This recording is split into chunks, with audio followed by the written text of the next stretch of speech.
Hey, before we begin this episode today, I did want to give a mild trigger warning for just a few things. We are going to be talking about a few sensitive topics today that do involve grooming and potential abuse. So if those things bother you, I just wanted to give you a heads up that we will be kind of talking about it. We don't get too deep. We don't get too into the details, but I just wanted to give a little trigger warning about that. And also, Judah is very passionate in this episode, and so there are a few mild cuss words just out of pure passion, and I think they actually can be helpful at times to convey the depth and the hurt that are involved in these sorts of things. So I just wanted to give a couple little warnings before the episode. Welcome to the Bad Fruit Podcast. I am your host, Jonathan, and I'm joined by my brother and co-host, Mr. Judah. How you doing today? Dude, I'm doing good. I am excited to be here today. People were really excited to have you back. I'm like shocked how excited people were. Are you sure? Yeah. I mean, at least 3 people were all like, right, yeah. I'm really glad that he's back. Well, all 3 of you, thank you. I am back. But you know, we were all excited to record again last week, but you actually got sick, right? Yeah, the death came to me.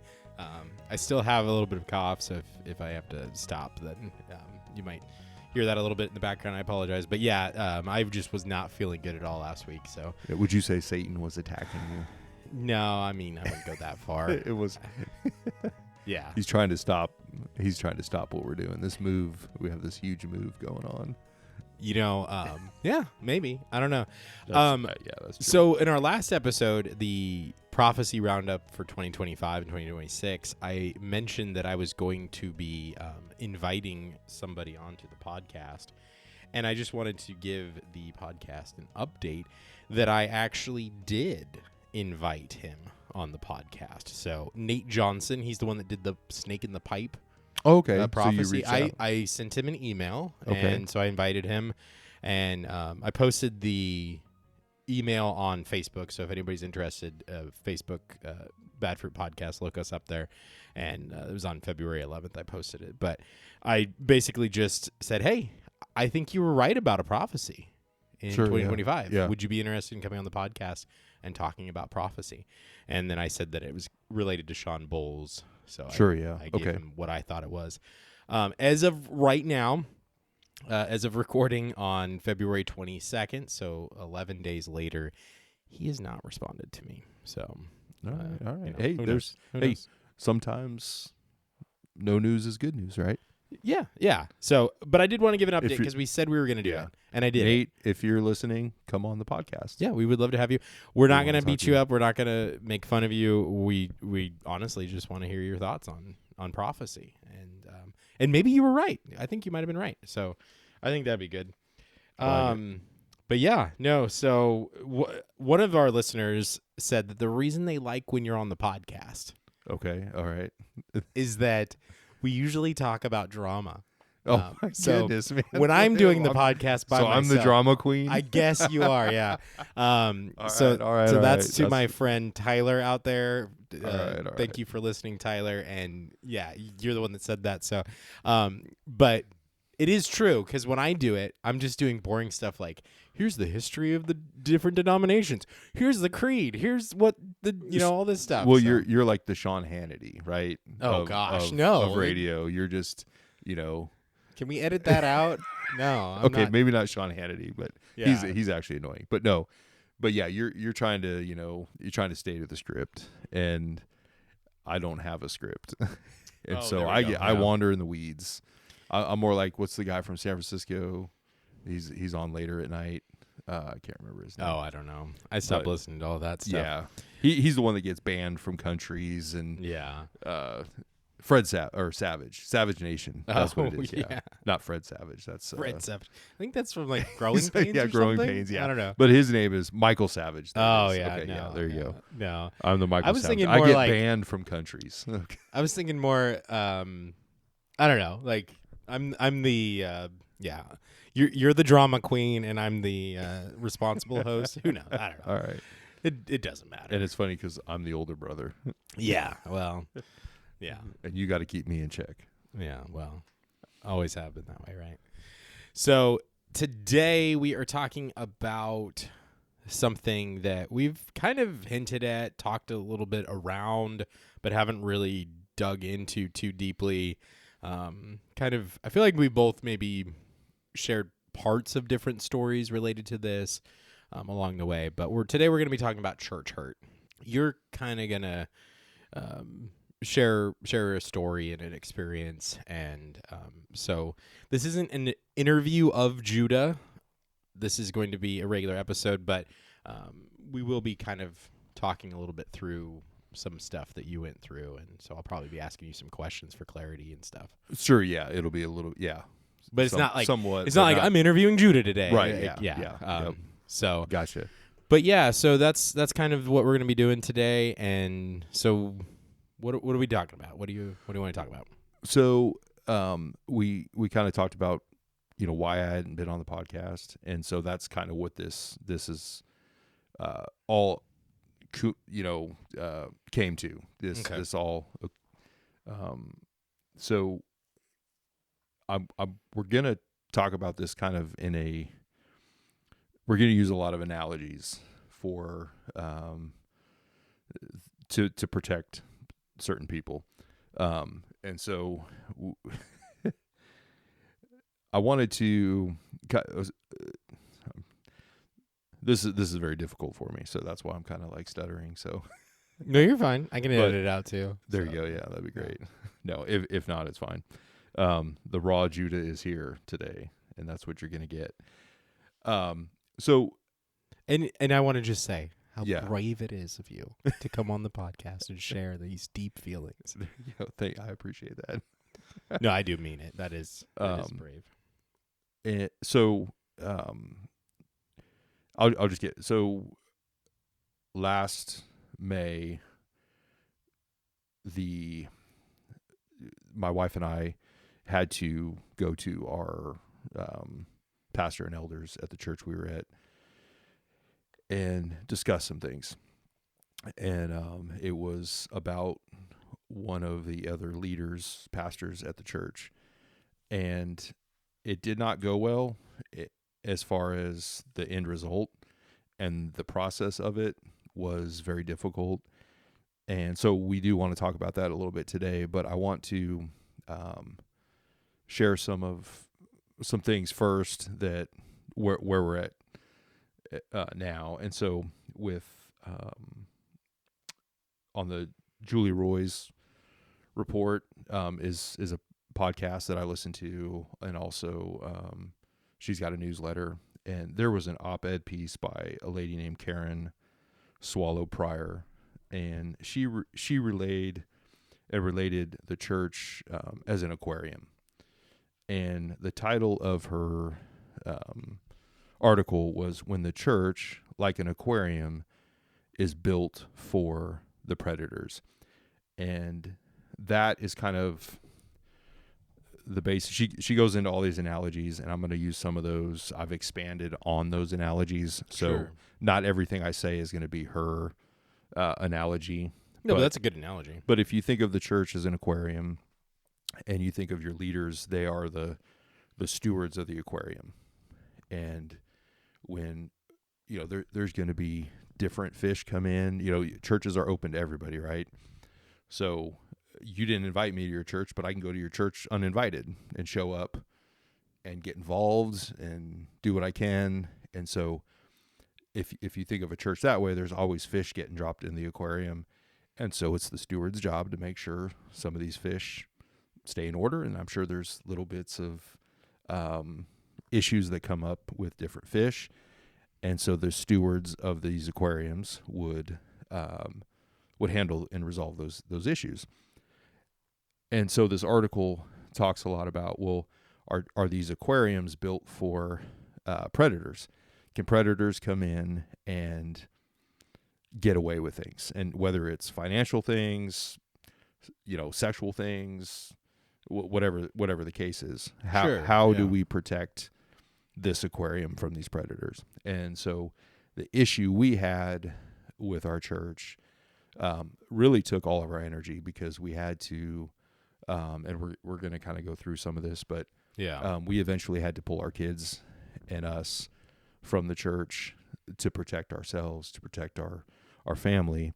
Yeah. And so that's what we're going to talk about. So that's why I have not been on the podcast, is we have been going through some really bad things with the church we were at, and it was time for me just to take time to sit back and focus a lot on the healing of my family, and taking care of my family. Yeah, and you should love the neighbor and closest to you, which is your wife and your kids, right? Absolutely. And so you take care of your own. And no, it's I obviously know the story, or I think I do for the most part. I may learn some things tonight, but for the listener, how long were you attending the church? So we were at this church for this aquarium for 8 years, roughly 8 years. I mean, give or take. That's a substantial amount of time. Absolutely. That's time to really get involved. You probably know a vast majority of the people, probably served with them, gone on trips with them. You know what I mean? Like that's a good time where you're fully invested at that point. Sure. Yeah. Oh yeah. No. Yeah. Sarah was heavily involved in the children's area. I had taught Bible study, life groups, men's groups, those kind of things. So absolutely, yeah, we were heavily involved and invested in. A lot of the people there were like family, for sure. Yeah. So 8 years, and that's also at that point you're probably not leaving over anything petty, right? Because like at that point you've seen the pettiness and you've gone through it. Like what I mean by pettiness is, somebody who's particular about this or that, or somebody with just a little quirk, right? And it's like at that point it's like you kind of have settled in and you know who might be this way or that way or whatever, and so you're not going to leave over something small like at this point. Like sure, yeah, you're invested enough at this point where it's like, and you said you've been leading and you're serving. It's like there has to be some reason to leave at that point. Either you're moving or something happens. Oh yeah, absolutely. Yeah. So what was kind of for you the catalyst? What was the moment, or what was the thing that kind of caused all of this? Because I mean, I'm assuming it's not anything small. Sure, yeah. So for us, we had noticed my wife first, and then I noticed it too without even talking to her. But there was one of the pastors on staff at this aquarium. Sorry, I'm going to use the aquarium analogy as much as I can. You're good. Yeah, keeping things anonymous or whatever. So there one of the stewards of this aquarium was we were noticing very inappropriate behavior from this person with some of these people were underage fish. Okay, so this is a male fish being inappropriate with female fish. Correct. Yes. That are yep. Not very. Yeah, and it was something that at the time, like, I don't know, was I crazy for seeing this? My wife was like, am I crazy for seeing this? And I think when we finally came together and we're like, hey, did you notice this about Pastor so-and-so? And we're like, yeah. And so that kind of, at this point, and this was, I would say, the summer to fall of 2024 that we started noticing this. So we kind of sat on it for a while.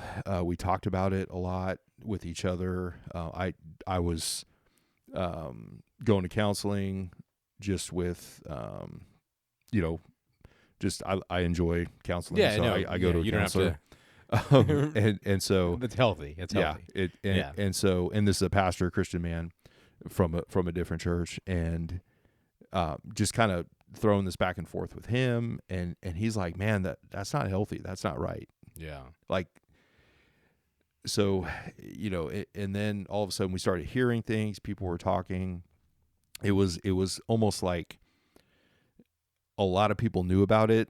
And later on I found out even more people knew about it. But for us at the time, that whole fall of 2024 was very disheartening. I dropped out of all the ministries I was involved in. I dropped out of. My wife did as well, because it specifically involved her position, or how she was volunteering. Sure, yeah.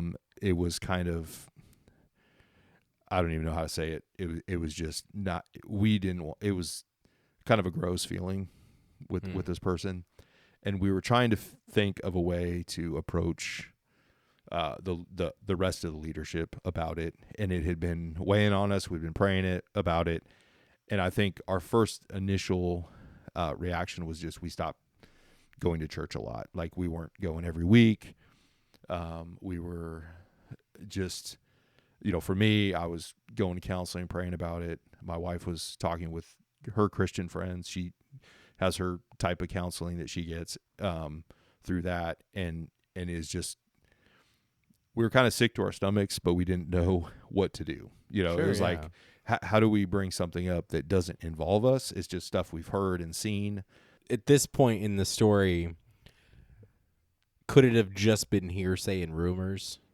No, we physically saw things. Okay, With my eyes, I saw so things. At this point, my wife it saw wasn't things. just there were people talking or allegations. This was stuff that you actually Right, yeah. saw. Yeah, Okay. we had witnessed things that were inappropriate. Because there, there is a difference between that, yeah. like, oh, so and so is kind of weird, but then he's not. And again, it's behaviorisms. It's not. Sure. We didn't witness something that was inappropriate that would put somebody in jail. Gotcha. Okay, but just things that if you saw me do these things to your children, you wouldn't want me doing that. Right. That kind of thing. Like major red flags. Right. Yeah. Major red flags. And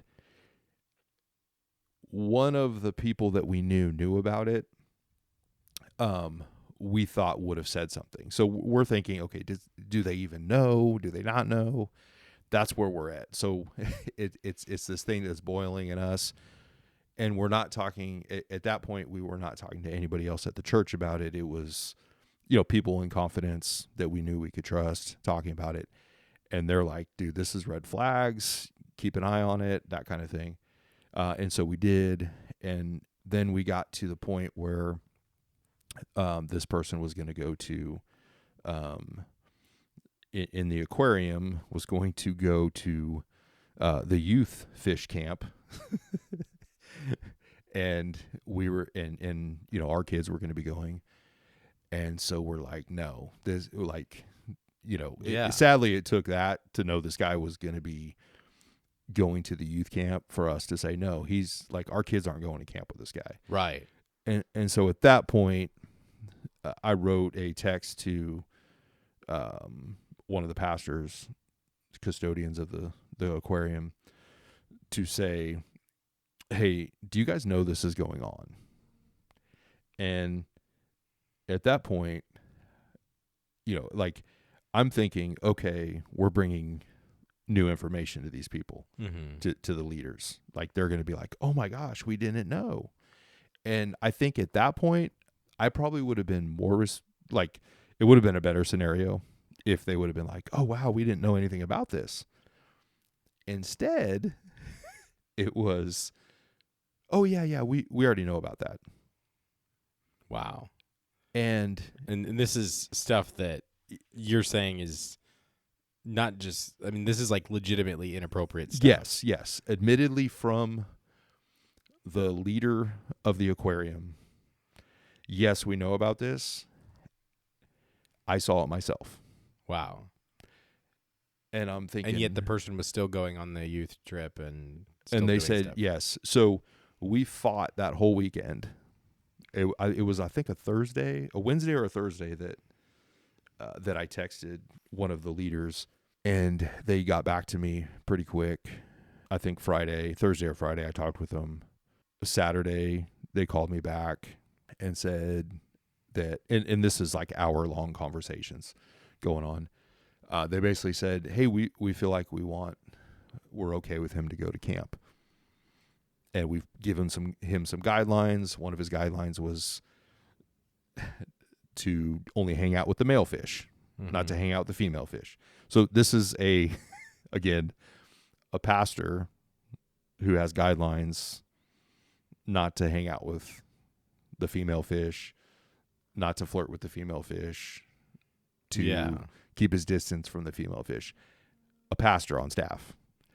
He was reprimanded back in November, and this is where, so we made the phone call in May, and that's when camp was in May. We made the phone call. That's when we were informed that there was complaints about him in November, and that one of the head custodians himself had seen inappropriate behavior from this other leader and reprimanded him. Didn't tell the parents. So I talked with the parent, did not tell the parents of this inappropriate behavior, and that he only messed up a couple times. He only allowed some people in his house by himself that were underage a couple times. It only happened a couple times. So that's okay. Since he was reprimanded.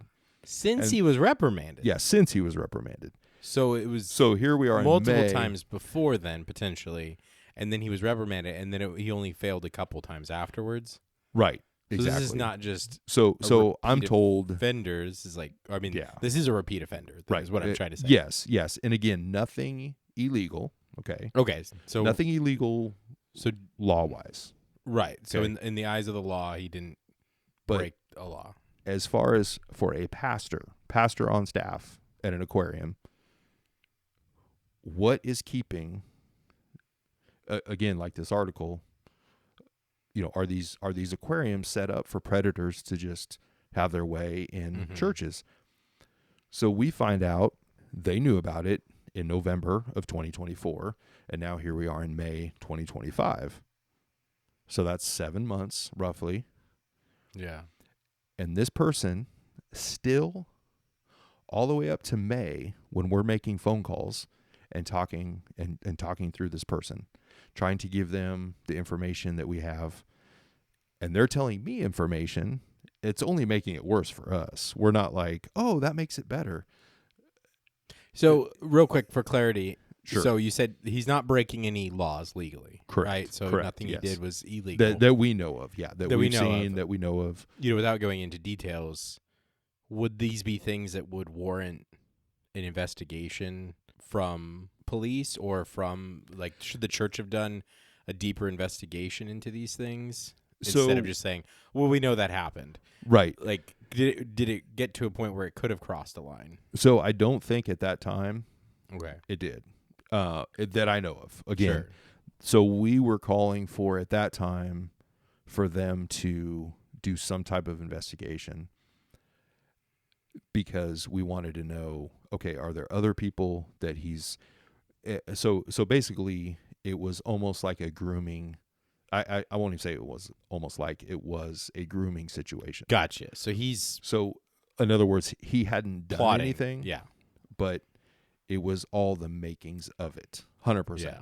And I have proof, and we'll get to that towards the end, because sure. a lot of this stuff doesn't come out till the end.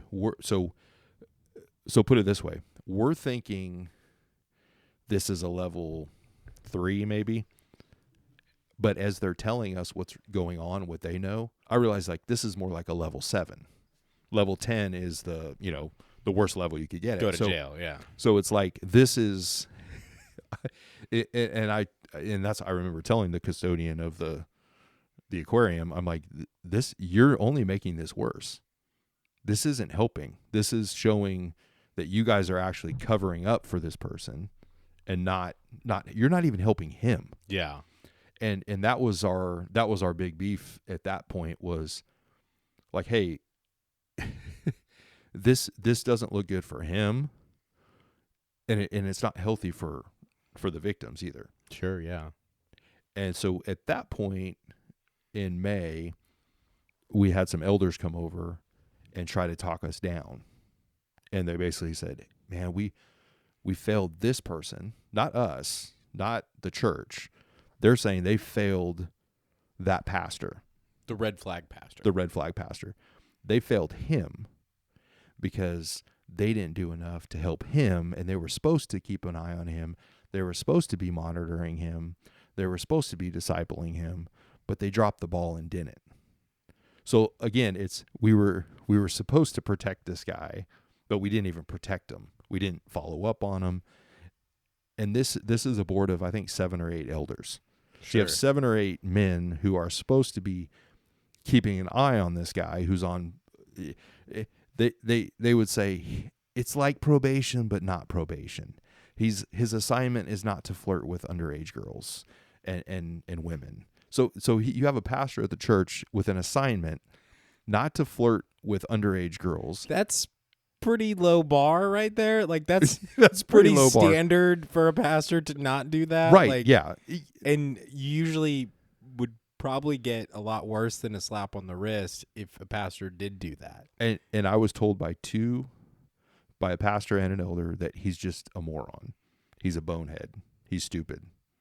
So he's just like an immature guy is what they're basically saying. Right, yeah. So we either have a stupid pastor or we have a predator pastor. It's not both. It's one or the other. They threw all the excuses in the book at me. It was he's a father figure. He's a father figure. That's kind of creepy. You know, weird. he's got a special set of skills. You know, he's really good with working with people. Taken? Like right, yeah. I have a specific set of skills. And they're just throwing all this stuff at me. And I said, no, like that even in that of itself, of them saying he's a bonehead and he's stupid, that disqualifies him. If you can't have sense enough not to flirt with underage girls, you're not qualified to be a pastor. You're just not. Like, and to clarify too, he's not a preaching pastor, right? So this is not a pastor. He's preached. Yeah. Oh, he was. Yeah. Okay. Yeah. I mean, he was someone who, but he wasn't a head pastor. Right. But didn't he have like a specific pastor type role that he was supposed to be serving in? Yes. He was his title was like family pastor. So that actually, nothing would have made that good by any means. Like, you don't flirt with underage girls. That's just common sense, and definitely not as a pastor. But I feel like if you are the family pastor, then you really should not be doing that. Like, even above and beyond, like, you shouldn't be doing it anyways. So don't get me wrong. Don't hear me wrong. Yeah. You definitely never do that. Right. Yeah. But if you're the family pastor, yes, that's definitely 100% never ever, like, and it's never allowed anyways. But like, the point being is, like, that is crazy to me that his role would have been to essentially discipleship and encourage families. You would almost think that he would be spending more time with the parents. Right. And kind of talking about, how to parent right and working through stuff. So like at our church, our senior pastor is also our pastor of family ministry. Sure. And his main thing is actually working with the parents, because if you get the parents on board with things and you disciple the parents, then they can disciple the children, And yes, we do have programs for kids all the way through, high school and stuff. So it's not like we ignore them, but it's like, let's disciple the parents in the family ministry so that they're on board, they're involved. And so kind of, I don't know. It's just kind of crazy to me to think about somebody in that role that you really should be able to trust to be around the family. Sure. I agree. And I think it's hard because when you talk about, and I'm going to use another church as an example. There's a church down in Arkansas. It's an Assemblies of God church. And this just came out. I mean, this is live going on as we speak. But the head pastor at this church in Little Rock, Arkansas, he was, he spent years and years grooming underage girls, and he finally acted upon it. And now he's in jail. They're going after him. But now the elder board there is liable for what happened. They're being pursued legally for their liability of not seeing the signs of grooming. Yeah. And all the excuses. And did they know? Is that what's kind of coming out there? Well, it's not that they knew, but the signs were all there. There's pictures of him with these underage girls, hugging him, his hands on their waist, having them spend the night.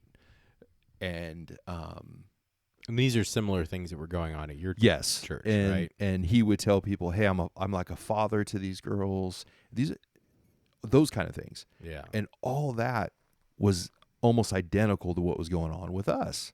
Wow. And so I'm reading this and I'm like, and that's one of the things I talk, and we'll talk about that sure later on in the story. But when I sat down with one of the elders after our exit letter, and I told him, I said, if you guys are covering this up and choose to cover this up, you're liable for what he does in the future. Yeah. Because we warned you. We tried to get you guys to tell the congregation what happened, and you refuse. Yeah. And you're lying. And that's, we'll get to the exit letter later. Yeah. Later. But so where you're kind of at in the story is they came over, or you talked to some elders, and they said, "We're sorry, we didn't protect him." Exactly. And yep. didn't, and basically kind of like, and we don't said, have to worry about protecting you, right? Or whatever. Yeah. And they said they basically met with me. We went rounds, and after they left, I said nothing's resolved. I told them, I said nothing's resolved. I mean, I remember telling them, and it's like, you don't want to. This is how I am. I don't want to force you to do anything. Mm-hmm. So if you're going to do the right thing, you're going to do the right thing because you made that choice. So throughout the whole process, I told the head custodian of the aquarium, I told the elders of the aquarium, I said, hey, I'm not forcing your guys' hand on anything. I trust you guys are going to make the right decision. Now, I didn't mean that in a way of like, if you cover up for this guy, I trust that's the right decision. I trust you're going to make the right decision is like, it's very obvious what this guy's doing, and I trust you're going to come up with that conclusion without me threatening. Right. Yeah. So I never once threatened him. In the text messages, I never threatened him. In the face-to-face, I never threatened him. Once I asked them questions and they refused to answer, I didn't like harass them to say, hey, you got to tell me what's going on. You got to tell me. Yeah, I literally gave them their space to do what they needed to do. And so we were told the next day, so Sunday, I believe it was Saturday night. So we talked Thursday. It started. I believe it was Wednesday night or Thursday. It started in May. Camp was Monday. So Saturday night, I get a call saying, "Hey, we're going to let him go to camp." We talked. The elders talked to some other people. Nobody has a problem with him going to camp, so he's good to go to camp. So at that point, I'm like, "Shit, I got to take my kids out of camp." Yeah. My kids are not going to camp if this guy goes. Right. So I wrote I titled it because that's, I'm a 90s songwriter. So I title everything. So I titled this, One Final Plea. I believe I sent it on Sunday after church, and basically just saying, hey, look, you guys are letting this guy go to camp. My kids aren't going to be able to go. That's what I have to wrestle with now. And that's at that point, that's when the elders came over. That's when that night they came over. And so a little bit of that's mixed up. You're good. I mean, but yeah, so we went rounds up until Sunday. Yeah. Sunday, I wrote them that letter. They Yeah. came over, and at that point, that's when they said, "Hey." So it was by Saturday, they said, "No, we're going to let him go." Right. Sunday, the elders come over. They tell me, at that point, it wasn't until after, like towards the end of the meeting, they're like, and by the way, we're not going to let him go to camp. So that still didn't resolve anything, because I'm like, you guys still need to investigate this guy, see what's going on. But I'm glad you guys made that choice. Yeah. So that's how that went. So especially just real quick, yeah. with everything that's coming out about the camp down in Branson. Right. Yeah. Like, Camp Kanakuk. Yeah. Which we'll probably talk about that in a future episode. That'd be a good one to cover because it's in our backyard. But, stuff happens at camps. And sure, when absolutely. you like allow, and that's unfortunate. And, hopefully your church's camp is safe and good, and it's protected and things like that. But as we've seen with this story and multiple other ones, there's unfortunately bad camps out there that are supposed to be Christian camps. Right. So when you allow the predator, essentially, I'll just call him what he is, right, the groomer, to go, you're allowing him to enter into a situation that is not going to be safe for the other fish around him. Exactly. Yeah. No, Which is exactly. just wild that they would even say it's okay for him to go. Sure. Yeah. No. And I think the importance of why I'm telling my story tonight is because I wish I had these resources that I've been coming across the last few months. The whole Kanakuk thing. You go through Pete, I think his name was Pete. You go through his requirements when they caught him. He's caught being, way worse stuff than what was going on here at the church I was at. Sure, yeah. But they give him an assignment to write his own requirements. Well, that's what my church did. They gave the guy a requirement to write his own requirements. Yeah. Like you have to write your own limitations on how does that make sense? You're talking about so after he had a talking to, essentially, they let him write his own sort of exactly how you're going to work through this kind of thing. Exactly. Yeah. His own, how he was going to limit his time with these underage girls, and how he was going to, in other words, he had his own boundary to set is basically what they told me. Yeah. We let him write his own boundaries, and he's working through these boundaries and all this stuff. This isn't a congregant that's got an issue outside of the church. This is a leader in this aquarium that has a powerful position and is using that powerful position and being encouraged by the elders to use his powerful position in the wrong way. Yeah. And so back to our timeline here is we're like, no, our kids can't go to camp. So we're getting ready to let our kids know the night before, it's just not going to happen. That's when we're told. That's when the elders came over. They told us, talk through that. But that's at the point they're still apologizing for not being a better person, or not taking care of this pastor better. Not us, not the kid, protecting the kids. It's, we should have done better with this guy. And so that just infuriated me. I mean, I was so hot. I was glad that he didn't get to go to camp, but at the same time, I'm just mad because they basically framed it we're not letting him go because of you guys. That's not how they said it, but that's how they framed it.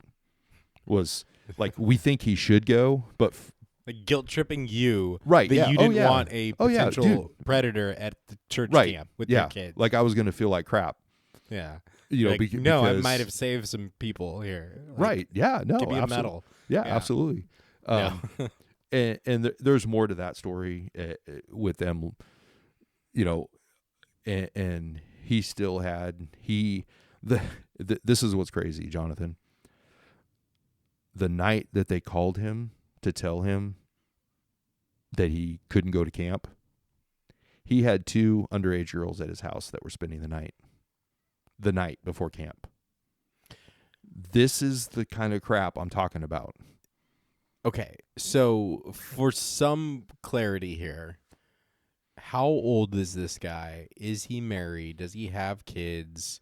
And I mean, obviously, we're calling it an aquarium. We're not trying to give away all the details here. But would you say that he was in his 20s, 30s? So this fish is in this aquarium was between 30 and 40.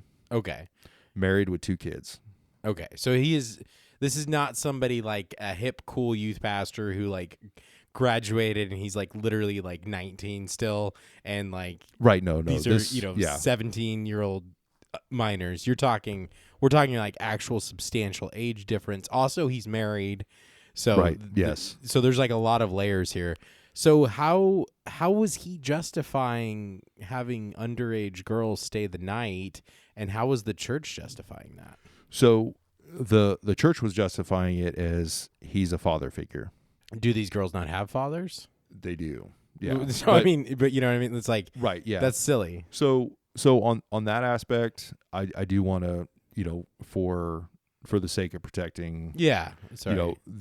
these people, these other fish, is I'm kind of generalizing this story because there's a lot with these other fish that he was grooming or that we perceive as grooming. There's a lot. It doesn't justify what this guy did.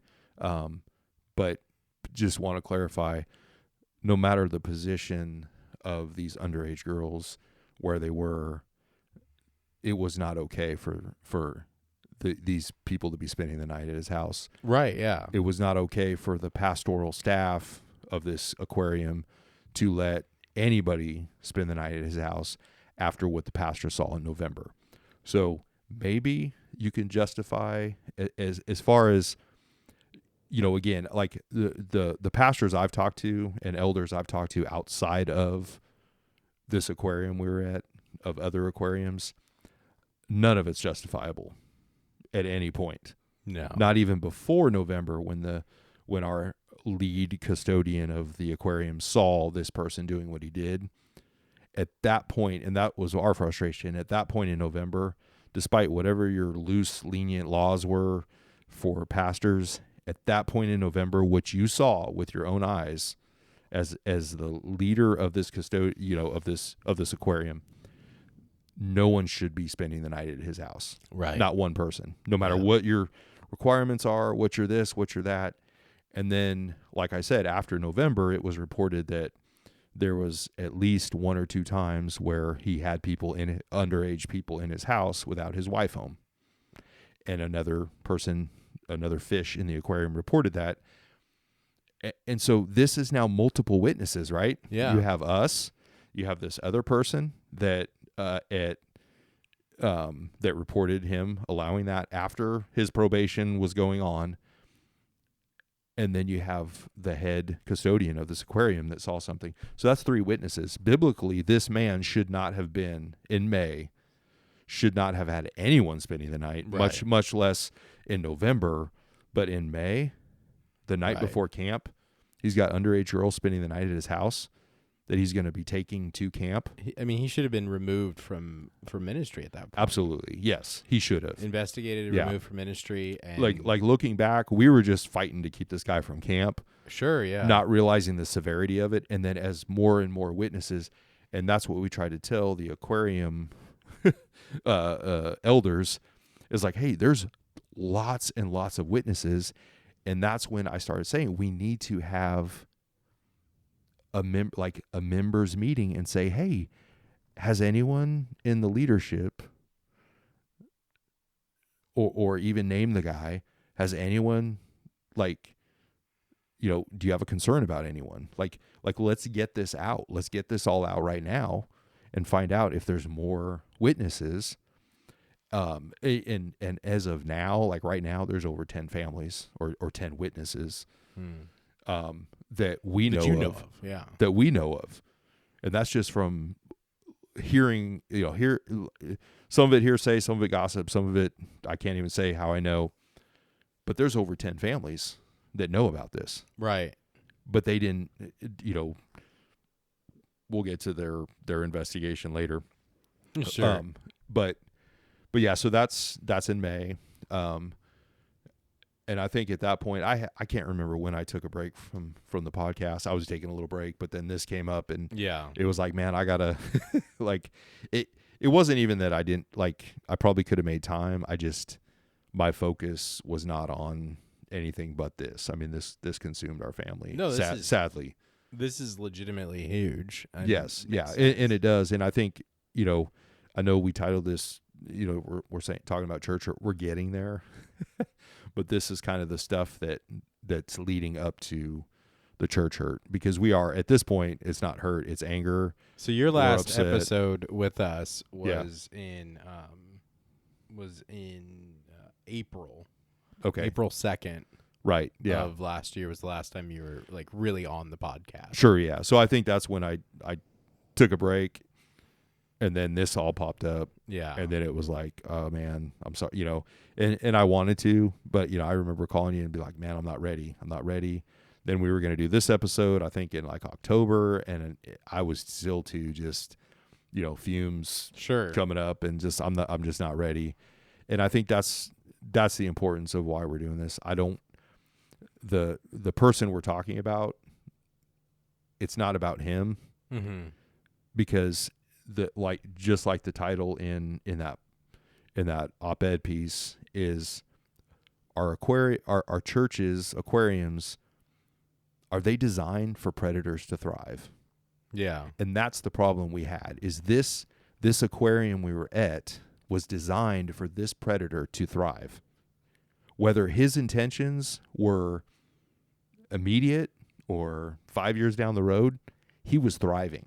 Yeah. There was no plan in place to stop guys like him at all. And that's what we were calling for. Like, look, we got to put something in place. So I'll fast forward to, we went back and forth.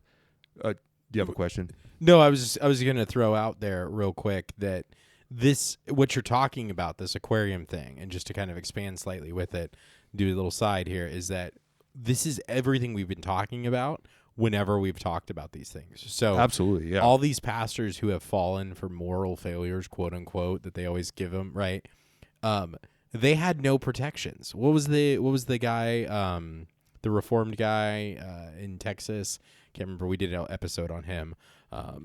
Yeah. But, yeah. I can't remember his name right now. But he was not even technically a member of that church, and his ministry was like getting paid for him to be like the pastor of the church. And so he had hardly any oversight, and he's having these affairs. Right. And then like the Theocast, former host, he was running a ministry, and this is all public knowledge, so I'm not, it's fine. But the wife of a baseball player, he was having an affair with her, because again, these aquariums allow for these pastors, and these were head pastors, right?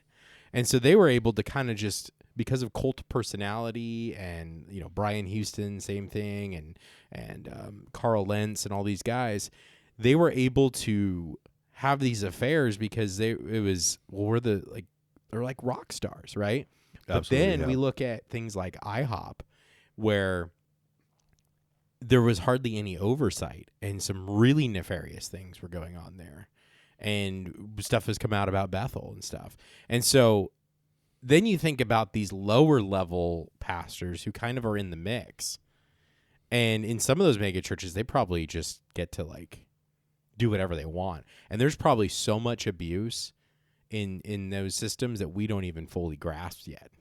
Well, they do. I mean, they come out. Yeah. They do come out. Julie Roy's. I think there's another guy on YouTube. I think it's called Not by Sight. He's exposing these guys, but it's all the same story. There's no, like, because it's like this article talks about it too. A lot of these articles, I've been reading a book called Holy Hurt, and it basically goes through like scenarios like what we went through, and it's predators are always among you. If you're where there's people, there's a predator. It's how your church, how your aquarium handles, and how you flush them out. That's what's important. You have to have things in place, because a predator is going to come to your church. They're going to look around and go, I can't thrive here. I'm leaving. You walk in and there's something on the board that says, hey, report abuse right here. Like, you do that at a job, right? Mm-hmm. If you go to any job, you walk in and it says the labor laws, these laws, report abuse, report sexual harassment, HR, all that stuff. Churches, they operate like a business. Sometimes, yeah.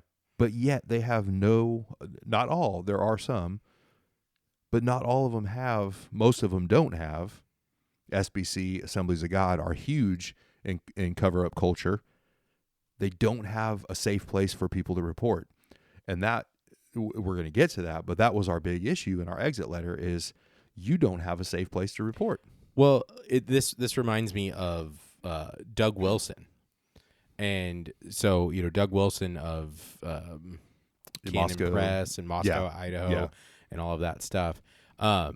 He had a convicted pedophile in his church, and he married him. Or he when that pedophile wanted to get married, he married them. Okay. And protected this pedophile. Oh, and this is all new. Like, this is all like available information. And so he was convicted of it, or he was like allegations. Doug Wilson protected him. They got married, and then he abused their own child. Wow. And he's in jail. And Doug Wilson's defense was that, well, God loves pedophiles. God forgives pedophiles. And he's a very edgy guy, right? He loves to say those like edgy things. Sure. Because technically what he's saying is 100% true, right? Because God's grace is so extreme and radical that, yes, God does love a repentant pedophile. God can save a repentant pedophile. Absolutely. So that part's true, and it's edgy for him to say that. But he didn't include the repentant part, and he defended this guy, and then this guy did worse things. Sure. So and there's multiple stories about Moscow, Idaho. But the thing is, he created an environment. His aquarium allowed the predators to thrive, and he actually protected them. Absolutely. Yeah. Yeah. And so what we're talking about is a small local church. This isn't a mega church. This isn't a church with a pastor who's on YouTube or has a huge following and writes books. This is a local church. And I don't know, I'm not speaking for that church in particular, but just in general, churches, some of these smaller churches, I don't know if they model themselves or learn from these bigger churches and say, well, those churches are successful. Maybe we should model some of those things. Well, they've had success in this area and they do this. This is what their bylaws say. So maybe we could copy them. And the thing is, yes, there are predators in those bigger churches, but they can thrive just as easily in a local church, sometimes maybe even better. Right, because there's if the pastor's not going to protect the I was going to say flock, but we're doing a fish analogy here. So the school of fish, Yes. and so it's just wild to me, and I just wanted to throw just a few little examples out there of, like, you're absolutely right. This idea that who's actually being protected? Is it the fish, or is it the predators in the fish tank? Right. Yeah. And I think that's where we begin to see, okay, they're not looking at the interest of the congregation. They're looking at protecting their name. They're looking at protecting this guy for some reason. Maybe, and my speculation was, and I don't know if it's right or not, is when they realized they should have done something in November and didn't, and here we are now, it's after camp. We're going into August, and they're still not doing anything about it. They created harder guidelines for him. Actually, they said they had him update his guidelines. So he got to update his guidelines. They gave him some guidelines. So he's still in control of his own discipline, essentially. Exactly. And that they were going to do more for him, less time with underage girls spending the night at his house. So that I think they were only allowed to spend the night. Less time? Yeah, they were only allowed to spend the night at his house like once or twice. So it was they're telling me all this stuff, and it's like, Jonathan, it's not making it better. You got to know how me and my wife felt. We're like, my wife the whole time said, "Are we crazy?" And like, in what world? And I'm talking to pastors and elders in other churches again that in confidence at the time, and I'm like, "Are we crazy? Like, who does this? Like, is it, like." Just the appearance of this, right? If the guy is not, and this is what I try to tell the elders, if the guy's not a predator and he's not a groomer, you're not helping him. You're only making it look worse. Yeah. But giving him his own guidelines and telling him, telling me that you're telling him in private, you don't flirt with girls in front of people, don't be, in these corners with women alone, flirting with them. Like, this is a pastor's guidelines. Are they not to flirt? Are they telling them to be more secretive then? Like, you know what I mean? Like, it's just crazy. Yeah, I think, and that's what was like driving us crazy is like, okay, you're admitting that he's predatory, but yet you're not stopping the avenues in which he's predatory. You're just limiting him and making it look less, like you said, that's we're aesthetically trying to make it look better. Yeah. Aesthetically trying to make it look better. Not, hey, we're going to create a safe place, an actual real safe place for people, but we're going to aesthetically make it look safer. So yeah, we were frustrated as all get out. Yeah. So I may cuss again. So I know I cussed once. You're fine. So this is unfiltered Judah. But the idea for us was, we weren't like trying to, completely destroy this guy, but we're just sitting there going, but he has free reign right now in this aquarium. Yeah. And you guys aren't doing anything publicly about it. You're not warning anybody about it. You're telling us that he's fine. You're sticking with him and basically telling us we're wrong. They didn't just outright say, hey, you're wrong, but they kind of did. They kind of said, hey, we back this guy. We don't see any problem with him. He's just a bonehead. That was the one word they kept telling me. He's a bonehead, but he's doing really good, and he's better, and he's changing. And I'm like, but Pastor Fish of this aquarium, buddy, like, this is a pastor we're talking about. We're not talking about like, some member is doing better with his family. This is a guy that, and at this point, it's coming out that he's been lying. Yeah. And so that one of the things I was told that one of the custodians of the aquarium said was that he's really good at massaging the truth. And this is before they even, this is before they had to fire him, which we'll get to that. So now he's a liar, a boneheaded liar. Yeah. But they're still telling us, yeah, you're wrong. Yeah. But he's right. Like, we're going to keep backing him up. So you're backing up a boneheaded liar, and we were misunderstanding the situation. So we're getting into 2 weeks would go by. I talk with the custodian of the aquarium, and so finally, my wife and I just it was hard. We had to break down and just say, we can't be at a place that's going to harbor possible, at the time, possible predators, possible groomers. He's showing all the signs. They're allowing underage girls to spend the night at his house still.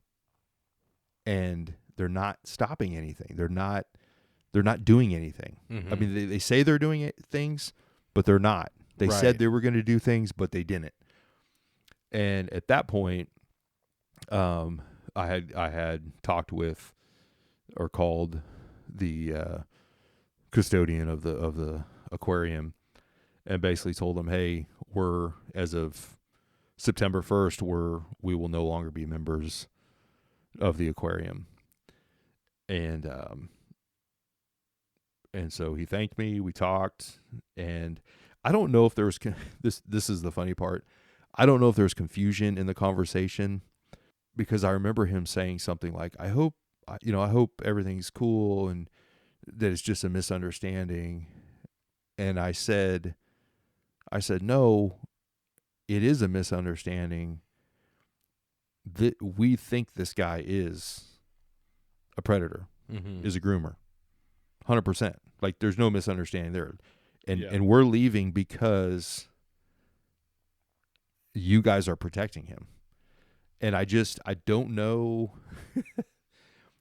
I don't know how that came across and how he heard it, because we kind of got off the phone real quick, and I just thought, like, did he even hear what I was saying? Did he hear me say that? And so at that point, so that was before That was like mid-August. Mm-hmm. So we had like 2 or 3 Sunday services left. My wife and I just decided we weren't going to go. Like at that point, it just made me sick. Like that whole, since May on, like my wife and I were just kind of sick to our stomach to go to church. It was, we worshiped, listened to the sermon, and we, if we saw one of the, the person in question, it was even worse. It was just kind of like, oh my gosh, dude. There's that. First Thessalonians 5, verse 21 and 22 says, "Prove all things, hold fast to that which is good." And then verse 22, "Abstain from all appearance of evil." Yes. And this is, kind of this thing here of like, hold fast to what is good and abstain from appearances of evil, right? And when you think of the qualifications for pastors, elders, people who are custodians of the aquarium, they're supposed to be of good reputation in the community. They're supposed to be above reproach, really. And so they're supposed to abstain from the appearance of evil. And some churches take that too far, right? Because they create sort of man-made rules, right? And so, maybe a church says, well, we think drinking is a sin, and so these people can't drink because that would be the appearance of evil. And, there's nothing biblically sinful about doing it responsibly, right? But even in that, I understand why they would go that far in some churches, because they say, we really want these people to be above reproach. So while our church may say, hey, we don't like alcohol, and, but some congregants might do it, our pastors are not. The purpose for that is to literally take that verse and run with it so far, possibly beyond its scope, to go the other direction and say, yeah, this looks bad. We admit this looks bad.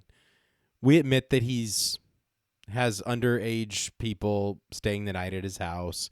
We admit that, all this stuff, but we're kind of okay with it. You're essentially saying, I'm okay with the appearance of evil, because I like what you said there. If he's totally innocent, right? If he's actually not a bad guy at all, and there was no grooming going on, there was nothing inappropriate going on, you don't do him any favors by letting him continue to have the appearance of evil. And I mean, it seems likely that, the old saying, if it walks like a duck, well, I don't even know the saying, but, walks like a duck, looks like a duck, it must be a duck, right? Quacks like a duck. And so if you're somebody who looks like you're a predator, if you're doing grooming things, if you're behaving a certain way, then more than likely you probably are doing something. Now, that doesn't mean it's, illegal or you cross the line, but you might be preparing yourself for that. And again, I don't know as many details as you do about these things, but it's just sad. It really is, because again, like what we were talking about, this is the custodian of the church, of the aquarium, and they're supposed to protect the aquarium from predators. And unfortunately, a lot of these churches allow them to thrive. And what happens is, a lot of times, and I thought it was interesting what you said there, is from May to August, September, you're still going to the church, but you feel sick to your stomach when you see this guy. You don't want to be there. And I think about that from a church perspective, and it's like, do we want people in our churches to feel uncomfortable to come because their kids might be preyed upon? Like, that's insane to me, that we would just be like, no, that guy's fine. And so you are potentially struggling with attending a church and fully committing to it and being fed and discipled and growing in the church because of this. It becomes a stumbling block to you, to your faith in a lot of ways.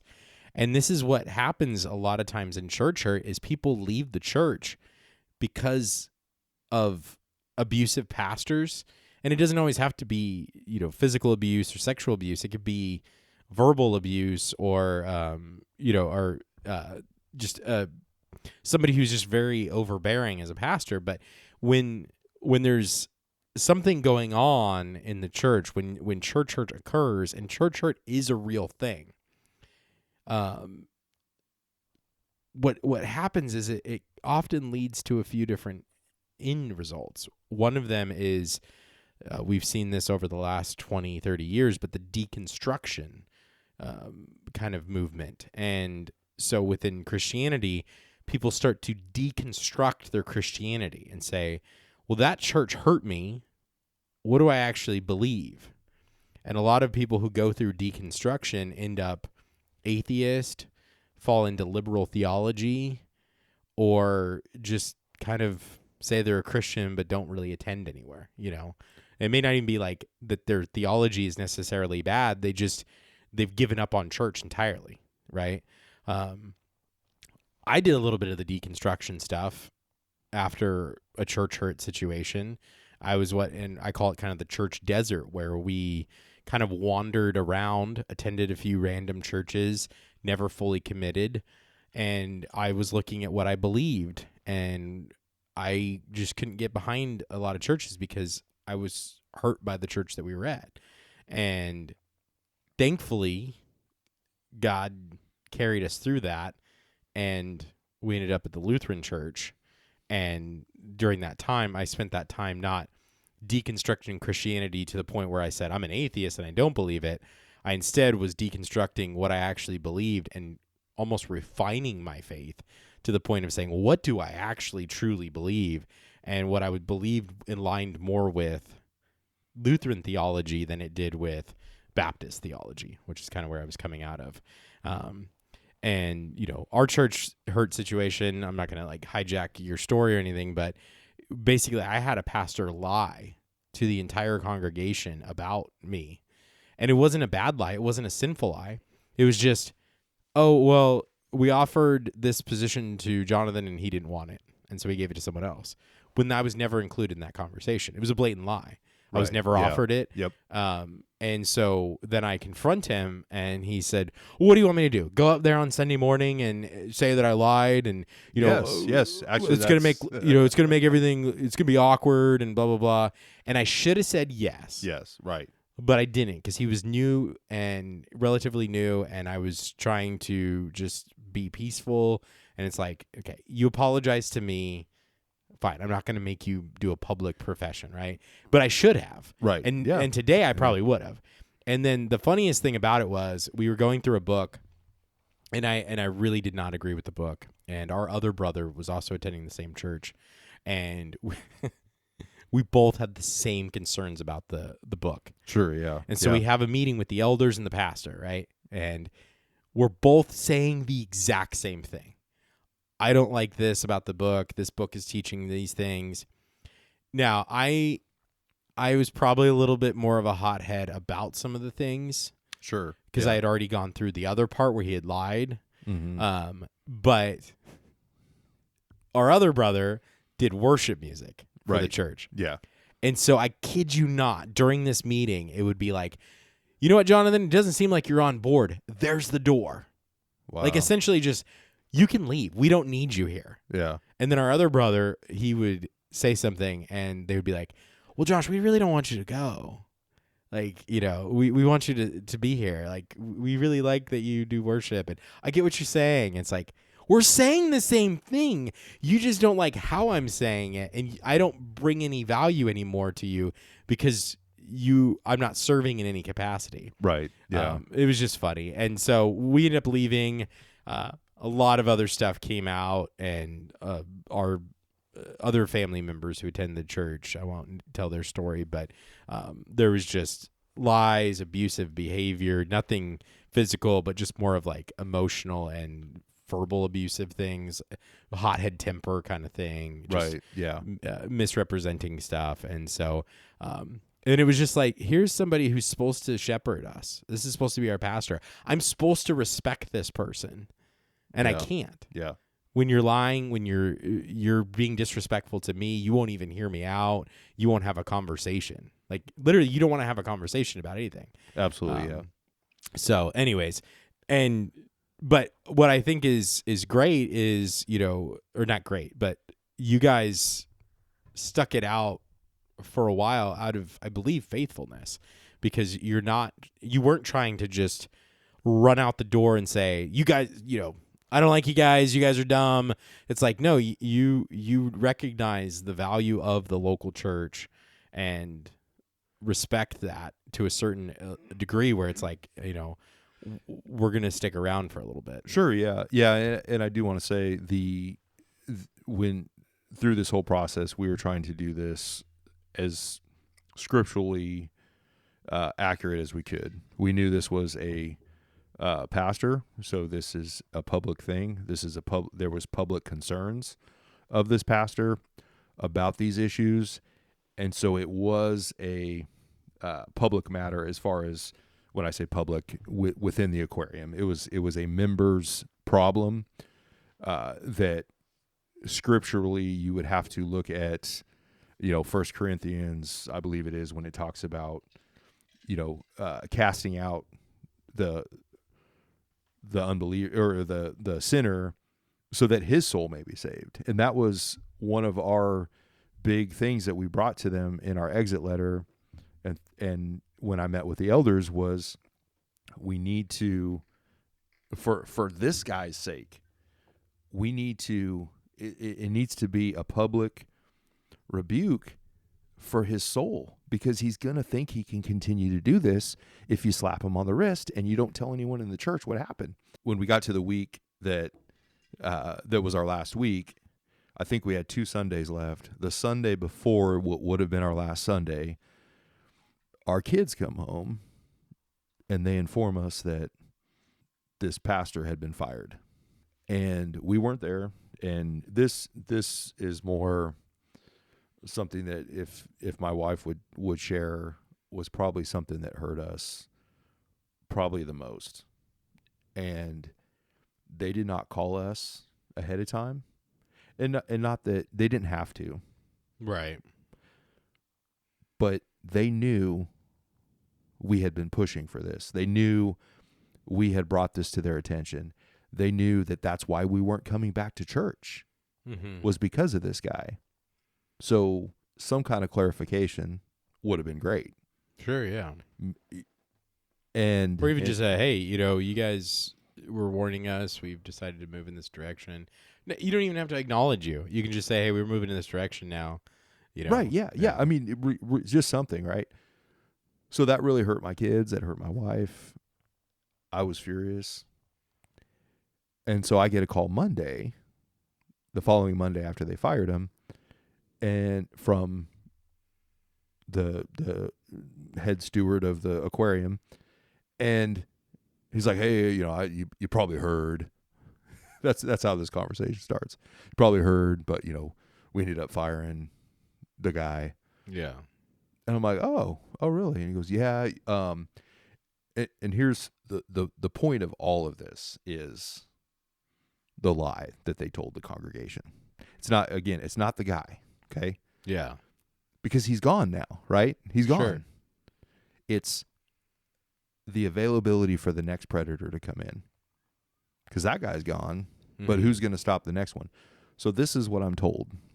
Hey, it had nothing to do with you guys. So you guys had no sway on us firing this guy. We fired him for, he told me, inappropriate communication, lacking integrity. Sounds like a legal, legalese type thing. So what he's told, he used the company credit card, what is this? So I had not seen or heard the audio. They didn't have it on their Facebook page or YouTube page or whatever. So fortunately, somebody recorded it and sent me the recording of it. And basically, in the recording was basically we had to let this person go. This is a recording of like somebody took meeting? a cell phone. Yeah, no, they took it was after. So what they did is after the service, they had like a special thing. Yeah, they cut the cameras. Gotcha. Okay. Somebody took a cell phone Right. video of it. So it was sent to me, and basically, it was a prepared letter from the elders. So again, this is institutional cover up. This is the group of 8 elders of this aquarium, which the head elder of the aquarium is also the head pastor. This is them collectively writing this letter to the congregation. And it says that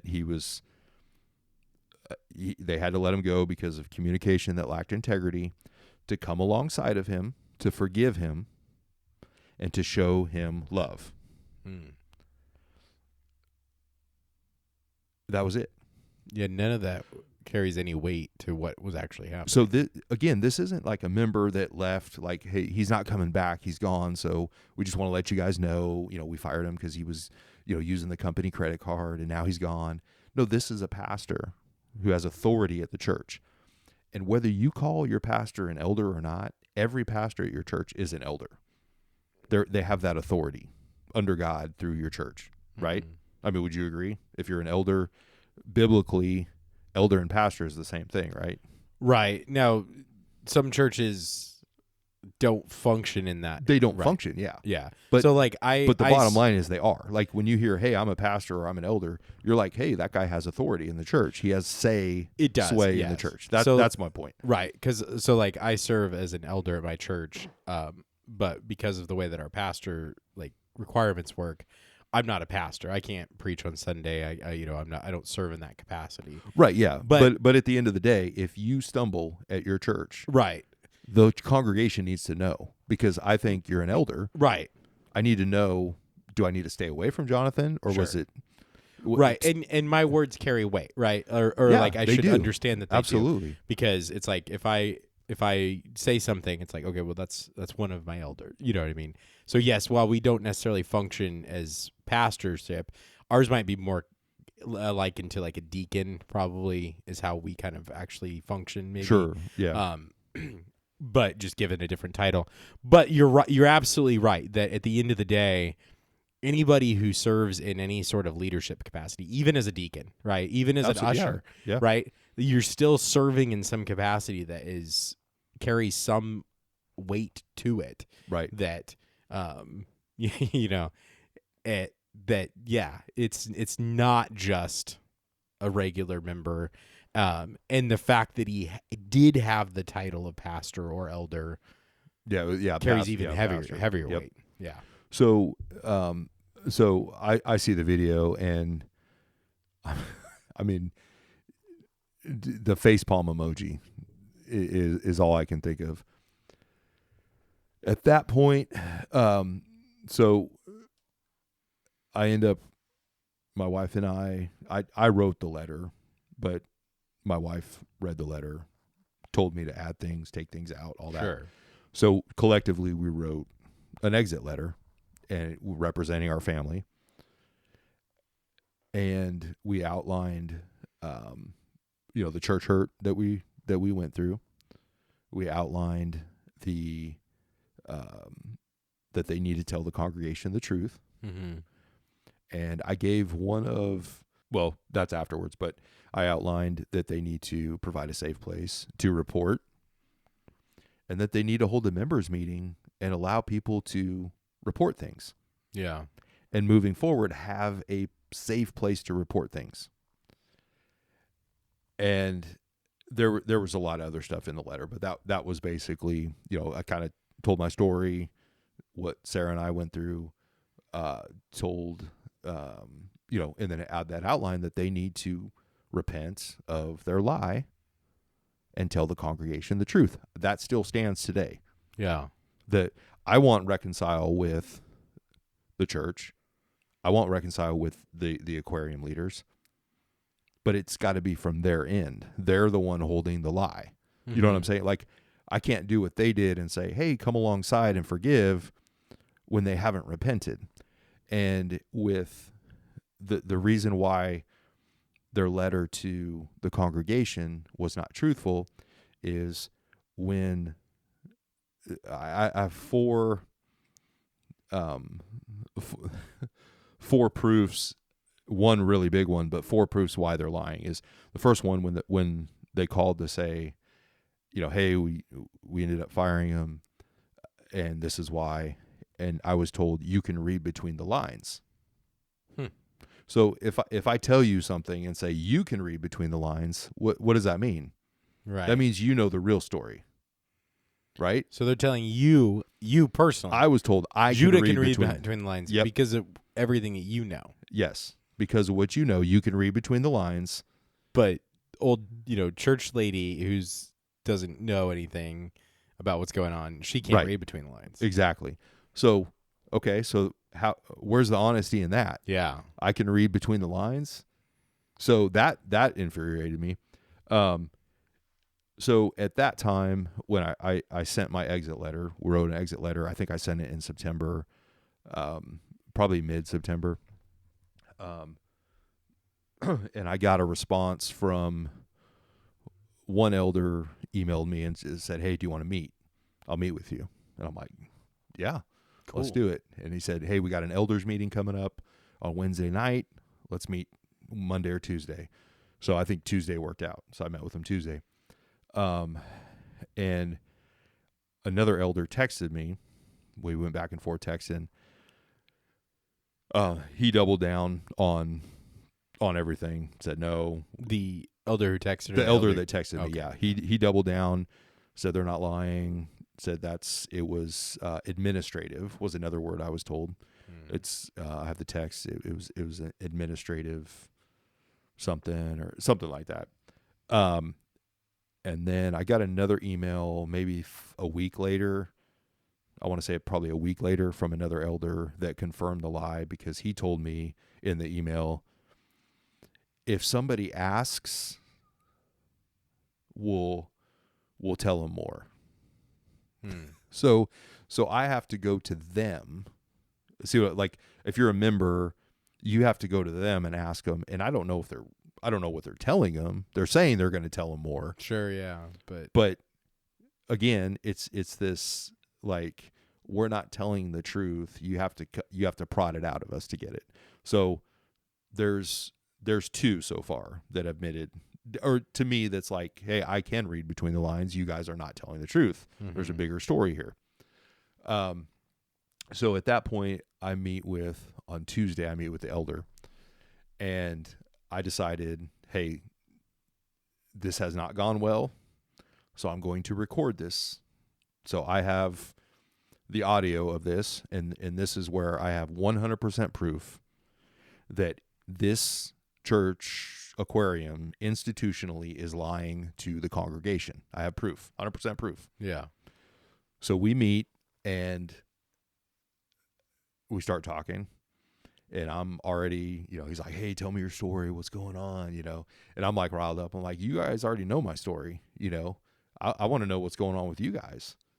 And so he's like, well, and we go back and forth. I start talking, and he tells me that he agrees that this person is predatory.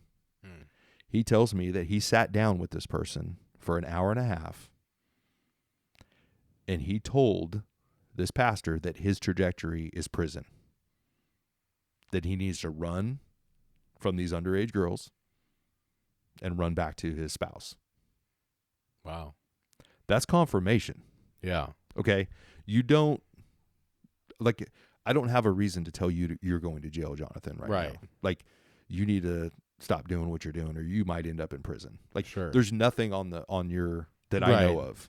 Now, if I don't know of it, right. Yeah. But the fact the that Bad Fruit podcast is on the watch list, I'm sure, but think about that. Right. That's huge. You're telling someone you know enough about them that their trajectory is jail. Yeah. and this involves underage people. I mean, just listen. If I didn't know anything, just listening to this podcast right now, I would be like, yeah, this guy's trajectory was jail. So like, I completely understand that. You know? And so I'm just sitting there going like, okay, so what are you, and what are you guys going to do about it? And he's like, well, what would you do? And I said, I would hold a members meeting. I said, everything I said in the letter to you guys, I would repent institutionally as the elder board of your lie, tell the truth, publicly rebuke this guy. I said, has he repented? And he goes, no, he hasn't repented.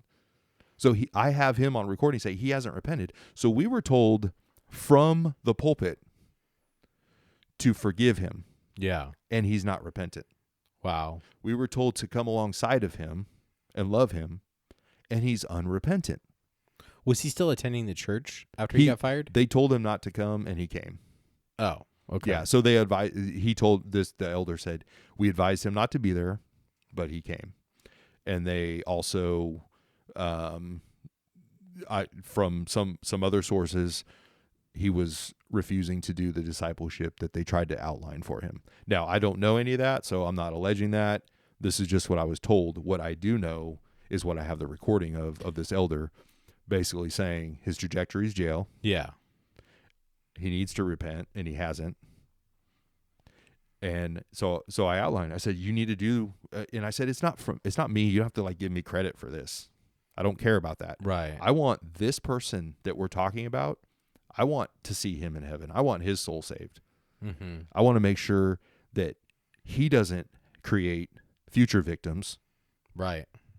And I said, what's going to keep him from pastoring somewhere else? He goes, well, we're not going to give him any recommendations. I said, yeah, but that's it. But if he goes somewhere, he can get hired somewhere. And he's like, well, yeah, I guess he could. And so we talked about his lying, and he goes, yeah, he was a real good liar. He could, he lied to us that he was doing this. He lied to the parents that he was doing that. He lied to these people and he was lying to everybody. And I'm like, well, that alone was enough to disqualify him, the lying. So, so that elder confirms it. And then at that point, I got a couple other, I think it was after the elders meeting, I got messages from two other elders, and one of them, again, doubled down. The same one just kept doubling down. But I asked them all, I ended all of them with a question. And I wasn't going, I'm not somebody that harasses people. It's, hey, I have a question, answer this. Right. So one of them that was like, hey, I'll talk about anything with you, texting me, we can hang out. I'll talk to you about anything. Totally fine. One of them, he's like, do you just need a friend? I could be your friend. Sorry I wasn't a better friend. I'm like, I don't need friends. Like, I have plenty of friends. Like, one friend is enough for me, but I have plenty of friends. But I'm like, how does this have to do with anything? Like, and so, and they're like, we're praying for you and all this. I'm like I don't need, I'll take your prayers, yeah. but so, yeah. But like you were somehow sinning in all of this, or you were somehow. Yeah. Like I'm in the wrong. You have an issue. Yeah, I have a problem. Yeah, because I'm seeing the truth. Right. So I just asked them. I asked them all a question. I said, just explain to me. This is all I need from you guys, so we can clarify this. I told you in my exit letter that I was available. I'm available now. If this gets to them, they hear it. I'm available. Just explain to me why I have a recording of an elder saying that he is predatory, he was doing grooming-like behavior, and that his trajectory is jail. Yeah. And that your statement, that was the other thing I said, is your statement correct? Well, I mean, he said he would have worded it differently. And I said, but let's talk through this. We talked through it. And I said, now, does that sound like communication lacking integrity? Mm-hmm. Well, no, And so this elder, so I said, tell me why an elder admitted you guys are lying. Just tell me that. Just tell me why I have a recording Yeah. of your elder admitting you're lying and that this guy's trajectory is jail, and why you're not telling the congregation. All of a sudden, crickets. Nobody's answered me. Nobody wants to be my friend anymore. Right. And no one, and the lead custodian of this aquarium never responded from the whole thing. So I think they just gave up on me. But here's the thing, and we haven't got to the hurt part. We haven't got to all that. This was just kind of laying everything out of. Yeah. But the fact is, this guy's story is this same person profile is in churches all across America. Mm-hmm. And there's nowhere to report these people. The elders will cover it up. You know, we see that time and time again. Sean Bowles. I mean, this is the same, not the person, right? It's the same like profile, but different things. Some are preying on boys, some are preying on girls, some are having affairs, some are stealing money. Right. All these things. But it's not that person, right? There's going to be those predators everywhere. It's how the church handles it. How did Bill Johnson handle Sean Bowles? How did Chris Volaton handle Sean Bowles? How did the Bethel community handle Sean Bowles? Mm-hmm. They didn't. They pushed it under the rug. Oh, it's not my problem. Somebody else's problem. You know, like Chris Volaton telling the guy, "Look, I'm not talking to you anymore. You call me again, I'm going to block you." And then you got him on stage going, "Oh, it took an internet person to call me out for me to repent." Yeah, it shouldn't have. Yeah. It shouldn't be, "Oh, once we get caught, we'll tell the truth and repent." That's not what repentance is. Right. And that was my goal with everybody there at the church that we were at, the aquarium we were at, was you guys need to do this. You guys need to make it right. I can't make it right. I can shout from the rooftops all day long, and I just look like a crazy person. But you know the same truth, and if you say it from the pulpit, you'll have more respect from your congregation when you say, "Hey, we were wrong. We allowed this person way too much freedom. We didn't check on him, and it turned out he was who people thought he was." Yeah. And we are publicly rebuking him. Do not have association with this person until he repents. Mm-hmm. And the Bible says that sobers up the community. That sobers up your church. Yeah. It puts fear. And what that does, that saves, that person is then cast out into it says give him over to Satan. Why? So that his soul may be saved. What does that do? That it realizes like you can't have the comforts of the church and be a predator. You can't have the comforts of the church and be, a gambler and reviler and beat your wife or all the things that people do or did back in the Bible times. Right. Yeah. You can't do all those things and then come to church and go, "Hey brother, forgive me." Right. "Hey brother, can I, let's have fellowship together and break bread." No, you don't get to do that. Right. You don't get both. And so what they've done is they've basically said, "Come alongside this guy, hug him, forgive him, whatever." For what? What did he do? Nobody knows what he did. And he's not even repentant. And he's not repentant. From the elders, he's not repentant. Right. Now, again, this is back in September. So I do not know what has happened. Okay. I do have friends, and none of them have that still go there, different things. No one's talked to me as far as to tell me like, "Hey, they did repent. They did do this." I would hope if they are going to be repentant, one of the people they need to reconcile with would be my family. Yeah. That would be very important. So hopefully they would contact me. So is this person still attending then? I know they said that they told him not to. As of September. But then he showed up anyway. Well, so they told him he could, but they advised him not to. But at least that Sunday that they were going to fire him. Oh, gotcha. Yeah. So I've heard this from different sources. So after that he didn't. I don't know where that all stands. What I do know is that he was told not to communicate with these underage girls. that's why he got fired. Right.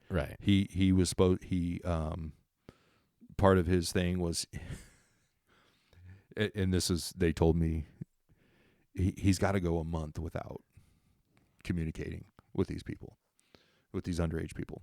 So he's got like this month. How about to sober up or something? Yeah, exactly. And so he couldn't wait his time period to make a phone call, and made the phone call. So that's not communication lacking integrity. Right. That is absolutely showing the signs that you are obsessed in some capacity, to the point where you can't even, like, if you tell me don't call somebody for a month, right, or you lose your job, yeah, you're not going to call them, and it makes you look really bad, it makes you look like a predator. Yeah. You guarantee I'm not calling. I will never call that person. I'll be like, all right, hey, find somebody else to know, do whatever was being done. But it's that he abused his power. Absolutely. To get to a position where he was a very important person to an underage person. Right. So again, anybody. That's called grooming. Anybody, yes. Anybody that would ever, that's underage, it's not your fault. That's how I say it. Like, right. Even if you were in a position where you were like, but I really like this person, they've really helped me, all this stuff, it's not your fault. Yeah. Like, the church told you this person was safe. Yeah. Like, it's not, like, it's okay. It's not your fault. Yep. It's okay if you had feelings, not even like the feelings, right, bad feelings. It's okay if you cared for this person. Yeah. It's okay if you thought this person was a good person for you. Right. It's okay if you still think he's a good person. Like, that's what groomers do. They make you. Yeah. They make you defend them for you. But that's what they do. Right, exactly. And even parents will defend these people. Well, no, but I was going to say, though, but what parents and what the church should do is protect those children. Absolutely, yeah. And say, I understand that you think these things. Yep. But I am an adult. Exactly. I am your spiritual leader. I am your pastor. I am your parent. I am your father, and I see the dangers here, But you're absolutely right. When the church itself says this person's safe, then even parents might lower their guard and say, well, I mean, the church says he's safe. The church says he's fine. Yeah, he is kind of like a father figure, whatever. And, unfortunately, that happens a lot where parents trust the church, trust the camp. Trust Camp Kanakuk and say, well, that's a Christian camp. It's totally fine to send my kids there. And I'm not opposed to church camps. Like, church camps are great, but like, look into them and do your research before you send your kids to a camp, obviously. Right. Make sure that the people that are going with them from your own church are, actually good people. But yeah. And so what's crazy about this story is obviously other people were speaking about this. Obviously, you are not the lone wolf, howling about this thing, because they even admit it. Your story talks about how other people had said things. They had seen things themselves, right? And so what happens is, and this is true in so many aspects of our lives. There's something there, small thing, right? A sin, a thought, whatever, and you entertain it, you let it grow. And so they protected this guy. They said, well, yeah, it was kind of bad, but we're going to let him write his own rules on his own discipline, essentially, on what he should do. And you continually you start to build it, you start to entertain it, you start to let this thing grow. Okay, a good example is the VeggieTales story of the fib, and it's like a weed, right? The lie becomes a weed, and so the weed keeps growing all over town, and it doesn't matter if you cut a little bit of it, the weed is going to continue to grow because it's an intrusive thing. And so what happened, hearing your story, the weed took over the church. The lie took over the church. The protection of the guy took over the church for whatever reason. And I'm actually like genuinely curious about what their motivation is here. Like, why protect him? What benefit is there to him, to the church, to protect this guy for as long as they did? To say, oh, well, we looked into it. Because honestly, in today's age, like with everything going on, with the Epstein files, with Kanakuk, with all this stuff going on in like the news, you would think that anything that even looked like grooming, Right. Sure. you would want to run from so fast. Right. Absolutely. And so like it does raise a very serious question. And I'm not making any accusations here by any means about any of the elders or the pastor. You know, I don't know them like you do. And so again, I'm not making an accusation here, but it makes me wonder the kind of person that sees that and doesn't recognize it as a major red flag. Right. And says, I'm okay with this. Yeah. And that was our concern. That's why we left, was because it's like, if you can't see this. And again, I'm not making accusations, but it's like, is there something in your own life that Sure, you need to be working on? Yeah. Are there things that you're struggling with? And so this weed keeps growing in your church, and they make the lie. And the sad thing about it is they can't undo it now, right? Because if you undo it, now it's you have to untangle everything. You have to go back to the root of it. So for them to actually fix this situation, to be honest about it, they have to go back and say, we saw red flags with this guy a long time ago. We should have fired him then, but we didn't. And we let this continue on way longer than it should have. And then when we finally did get rid of him, we were embarrassed about it. And so we lied to you guys. And now we have to cover up that lie. And we, you know, and so it's like, this is why honesty is so important. This is why truth matters so much, and integrity, especially in the church, especially in leadership from a pastor. Because if you can't trust your pastor, then you're going to have church hurt. You're going to be, you're not going to want to attend that church. You're not going to want to be a part of that church.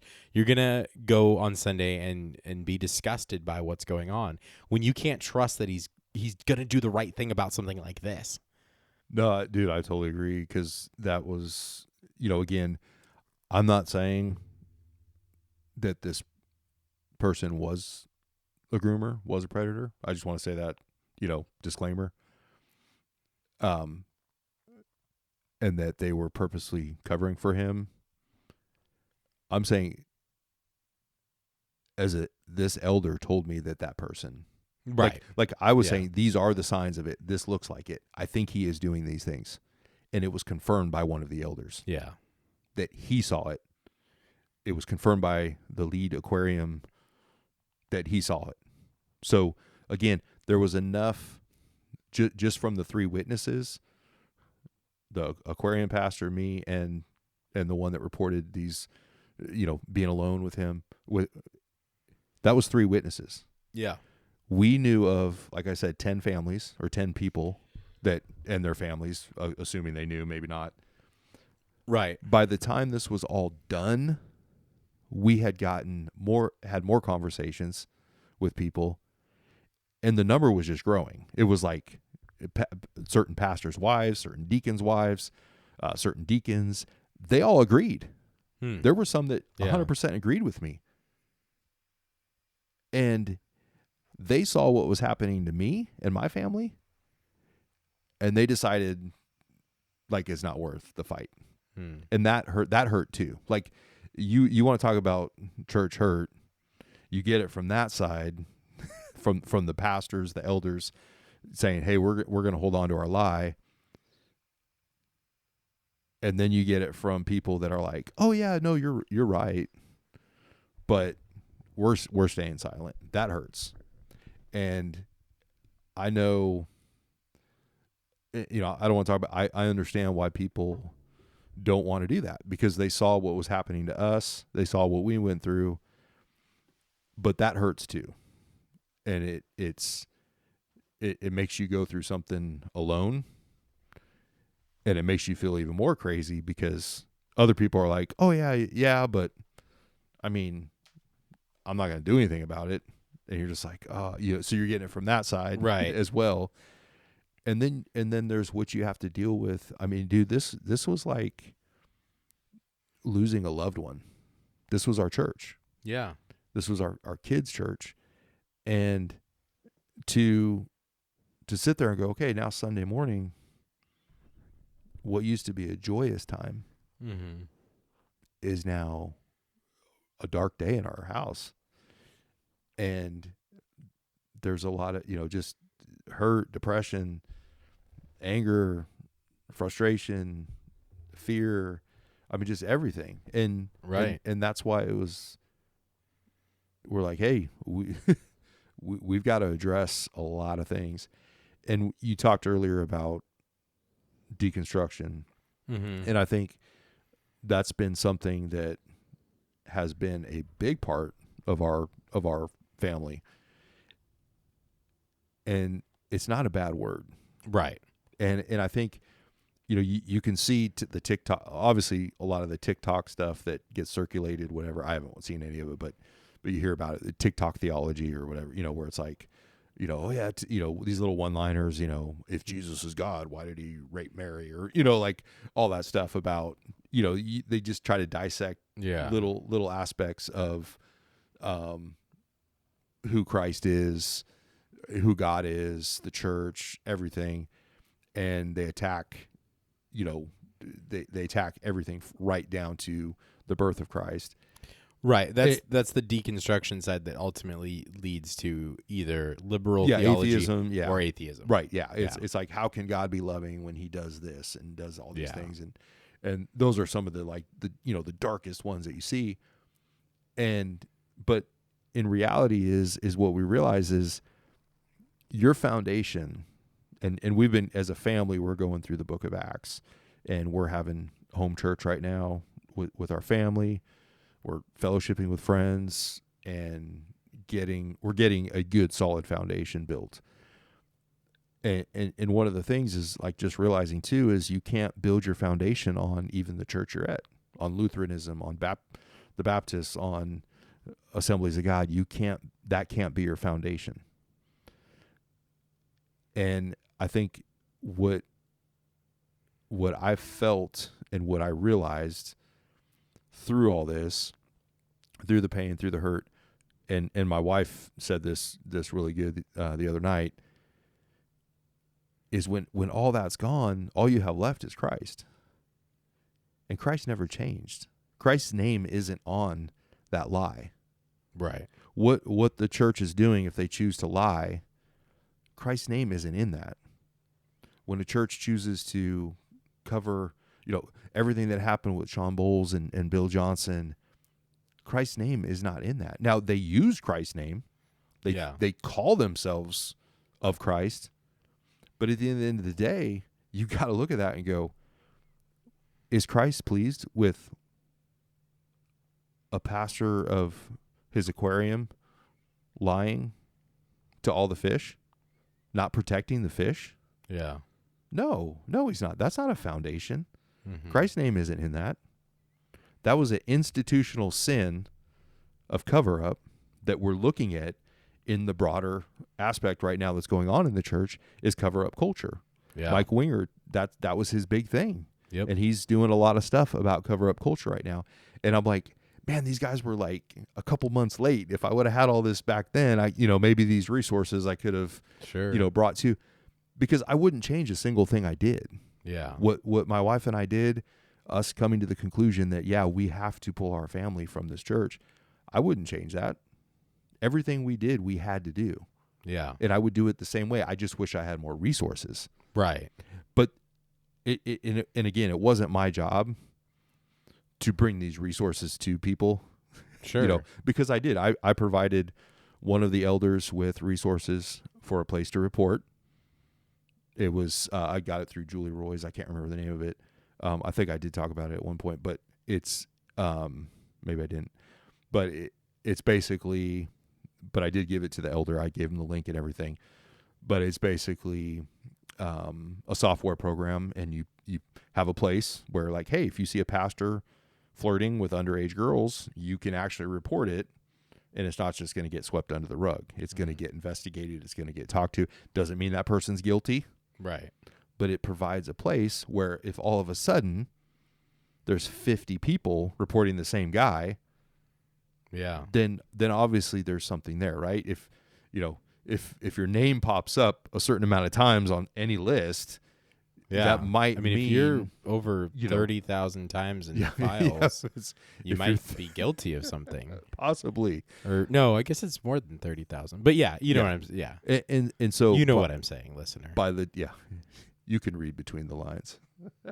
but by the time this is all done and we've left, and people and again, not a lot of the elders or anything reached out to my family during this whole time. Afterwards, got a few sorries, but not, sorry we're lying. It was just sorry you're sorry leaving. you guys Yeah. left. Yeah, sorry.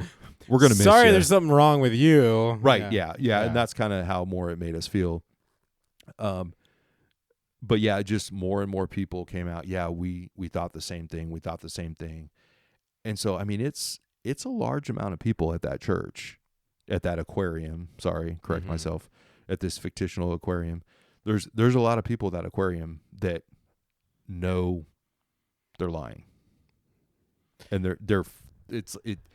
they know what the truth is, and they're okay with just covering it up. Have other people left? Not that I know of over that. I know there's not that I know of. Okay. So we literally we were standalone through this whole process, and they said they did an investigation, and I said, no, you didn't, because I don't think you didn't talk to us, for one. If you're going to investigate, you might want to talk to us. Sure. Yeah. And they never did. They didn't talk to my wife or me. There's other things that I can't even say here that would have came up. And again, it's like this whole process, there was no investigation. Right. It was possibly people sat down and just said, hey, did this happen? Well, no. Okay. Then that was it. So, or he investigated himself. Yeah, maybe he was in charge of the investigation. I have investigated myself. It appears there could have been the possibility, yeah. Well, and we know from larger scale things that when, you are in charge of your own investigation, you can redact things. Right. So, yeah. Yeah. So, all that to say, I know it's hard to say that all that's just the introduction, right? You're looking at me like, wait, what? There's more? No, it's fine. But I wanted to validate that, yes. We didn't leave because we made something up or we were confused about something. We didn't leave because we were disgruntled about the carpet or the worship music. We didn't get hurt because they, didn't treat us with a red carpet on our way out. There was a legitimate shark in this tank. Yeah. And they did nothing. Right. They didn't tell people there was a shark in the tank. They allowed this shark to have underage people at his house after they knew he was a shark. Mm-hmm. And it just continued to the point where when we left, they still were like, oh no, we're good with this shark. Yeah. I mean, in my anger, I just laughed. Like, this guy couldn't even make it before us leaving, before he proved he was a shark to them. Right.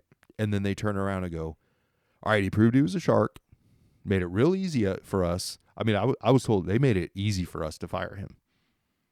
This guy made it easy for him to be himself to be fired. Yeah. But it had nothing to do with us. It had nothing to do with anything. He was fine. There was no problem. But we'll never recommend him again. Right. But nothing's wrong. So what's really interesting about your recommendation thing that you mentioned there. So we've never talked about this on the podcast, but I won't use names because, but I have it on good authority from somebody about a local megachurch and a college and an individual at that college who was serving there. And a lot of really inappropriate, bad stuff happened. Like really bad stuff. Like there are police reports. And maybe one day we'll talk more about it. But there was cover up at the local megachurch over all of this. And they fired him. And you know what he did? He went to Colorado and got a job there. Oh, wow. And one of the victims called the church, called the aquarium in Colorado and said, do you know what happened here? And like, there's no evidence of that. Like, yeah. Because sure, the other aquarium didn't give them a good recommendation, but they probably didn't actually say anything. They didn't warn the next person because you're just kicking the can down the road. Or maybe you did, and then the other church just didn't call. You know what I mean? Because that's the thing is like you could put down all your references on a job application, and that doesn't mean that they're going to actually call them. They just have to call one. Or maybe that guy knew not to put down that church as a reference, right? So he didn't do that. And so last I heard, he was in Florida working at some church, serving in some capacity. So this is somebody who did something really bad and was able, as far as I know, based on what I've been told, and I need to do more investigation into it to know all the details. But this is firsthand witness that I was given. So this is not like this is directly from the source that I've heard these things. But they after the church that they get kicked out of, they continue to serve in 2 other churches at least. So there's no guarantee that you stop the stuff just by firing him and saying, hey, it's all fine. Like you have to address it. And our local megachurch did not address it because they didn't want that public. Sure. Because that looks really bad. Yeah. But you have to address it. And so you're absolutely right. A pastor who stands up there and says super uncomfortable things like, we hired somebody who's a groomer, who's a predator. He's a shark. We did that. And we didn't know at the time when we hired him, but we've come to learn this. And we fired him because he's a shark. And he will never serve in ministry again if we can have anything to say with it. Now, obviously, you don't control everything. If he didn't actually break any laws, and you can't get him arrested. But you can do a really good job of letting everyone know in your church, don't go near that shark. And then it's on record that if any other church ever finds out about his time there, they're going to be like, oh, he was fired because he's a shark. Not because he had some in communication failures or whatever. Right? Yeah. He didn't know how to use a phone. Like, what does that even mean? Sure, yeah. You know, it's like, oh, he just was really bad with technology. No, that's not what that means. What did you say is communication? Lacking integrity. Yeah. Oh, lacking integrity. Okay. And again. So he texted inappropriate jokes. He texted a meme that was, bad. Like, you know what I'm saying? Like, that doesn't mean anything. Yeah. That's insane. Right. Yeah. And I think the nature of it too, like this isn't, if you're texting someone who is, like you said, you're texting your bros inappropriate memes and the pastor looks over and is like, why is there, whatever, somebody dancing and, right. Or cuss words or whatever. Cuss word or racist joke, something. That's communication lacking integrity. Right. When this has and you probably wouldn't get fired for that. You'd get a talking to. Right. Sure. Yeah. Yeah, exactly. Yeah.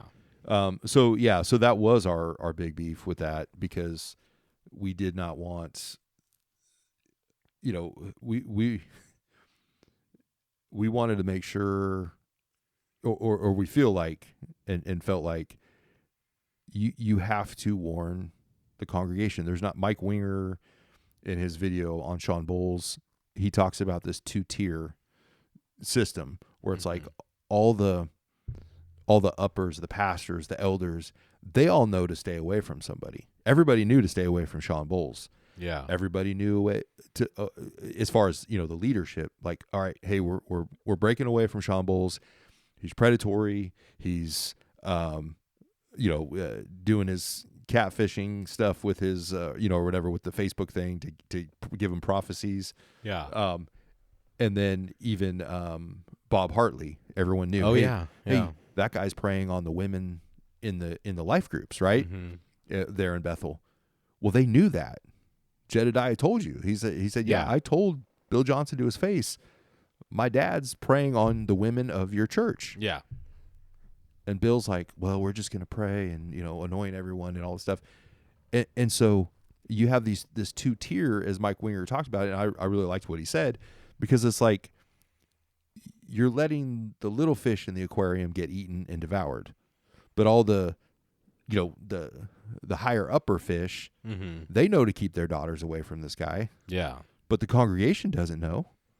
And that was one of my arguments, is like, all right, well, what if everyone's like, well, hey, this guy was a family, with families, and he was really good, and he got fired for, inappropriate texts about, who knows what it is. Like, I'm going to hire him to, to tutor my kids or to keep an eye on my kids or to mentor my kids. Well, who's there to say no? Yeah. You were told to come alongside the guy and love him and forgive him for something you don't even know happened. And so next thing you know, you're dropping your kids off at his house because you were told to love him and forgive him, and you feel bad for him. Mm-hmm. So you're doing these things for him. So it was just this thought of like, no, you have to be honest. And like you said, what are they? How hard is it now to fix it? Mm-hmm. I think it's just as easy to fix it as the beginning. It's never too, that's the joy of the gospel. Right. It's never too late to say, hey, we sinned as a individual person or as the institution, as the elders, the keepers of this aquarium. We made a mistake. Mm-hmm. We lied to you guys. You just have to say it. Right. We lied to you. We worded this in a way that didn't, to make us not look bad. And what I meant by it's difficult is because in your mind, I from agree an with earthly you. perspective, Yep. You dig yourself deeper. The weed gets bigger and bigger. Right. And so now if you admit the first lie or the big lie, the final lie, you have to untangle all of the lies, all of the cover-up that happened beforehand too. Exactly. Because then now it opens yourself up to questions. But the great thing about honesty and truth is it's like sunlight. It exposes things. And it also brings healing and growth. So you're absolutely right. The gospel will allow forgiveness and grace. And so a pastor would gain a ton of integrity. Say, hey, we lied. And there's some entanglements in this lie. And we have to kind of confess a little bit more about things because we need to tell the full story. But we know that there is grace from God for this. And we know that by exposing this, we're going to protect more people. We're going to bring more healing for those of you who may have been hurt or saw things. And at the end of the day, it's going to be a really awkward thing. And it might be painful, and you might result in some people not trusting you. But overall, it's going to bring better healing. It's going to be better all overall, No, dude, 100%. So you're absolutely right. It is easy at all times because no matter where you are in sin, and this is just for the listener for in general speaking things, no matter where you are in sin, no matter what the lies are, no matter how deep they go, there is forgiveness and grace at any point. And even if it means that you have to untangle a bunch of things, well, God's faithful and just, and he's going to be there with you. And if you're doing the right thing, God honors the right thing. He doesn't honor the wrong thing. He doesn't honor the sinful thing. He won't honor the lie. He'll never honor the lie because that's a sin. Yep. Lying to your congregation is a sin. But God does honor the truth. And so somebody who says, I am confessing, I am repenting, God says he'll be quick to forgive, So yeah, absolutely. Yes, sir. Yeah. But yeah, no, it's been a very tough and difficult time in our home. good things have come from this. A lot of healing has come from it, but it's a longer road. We're going through it. We do not want to be in church at all.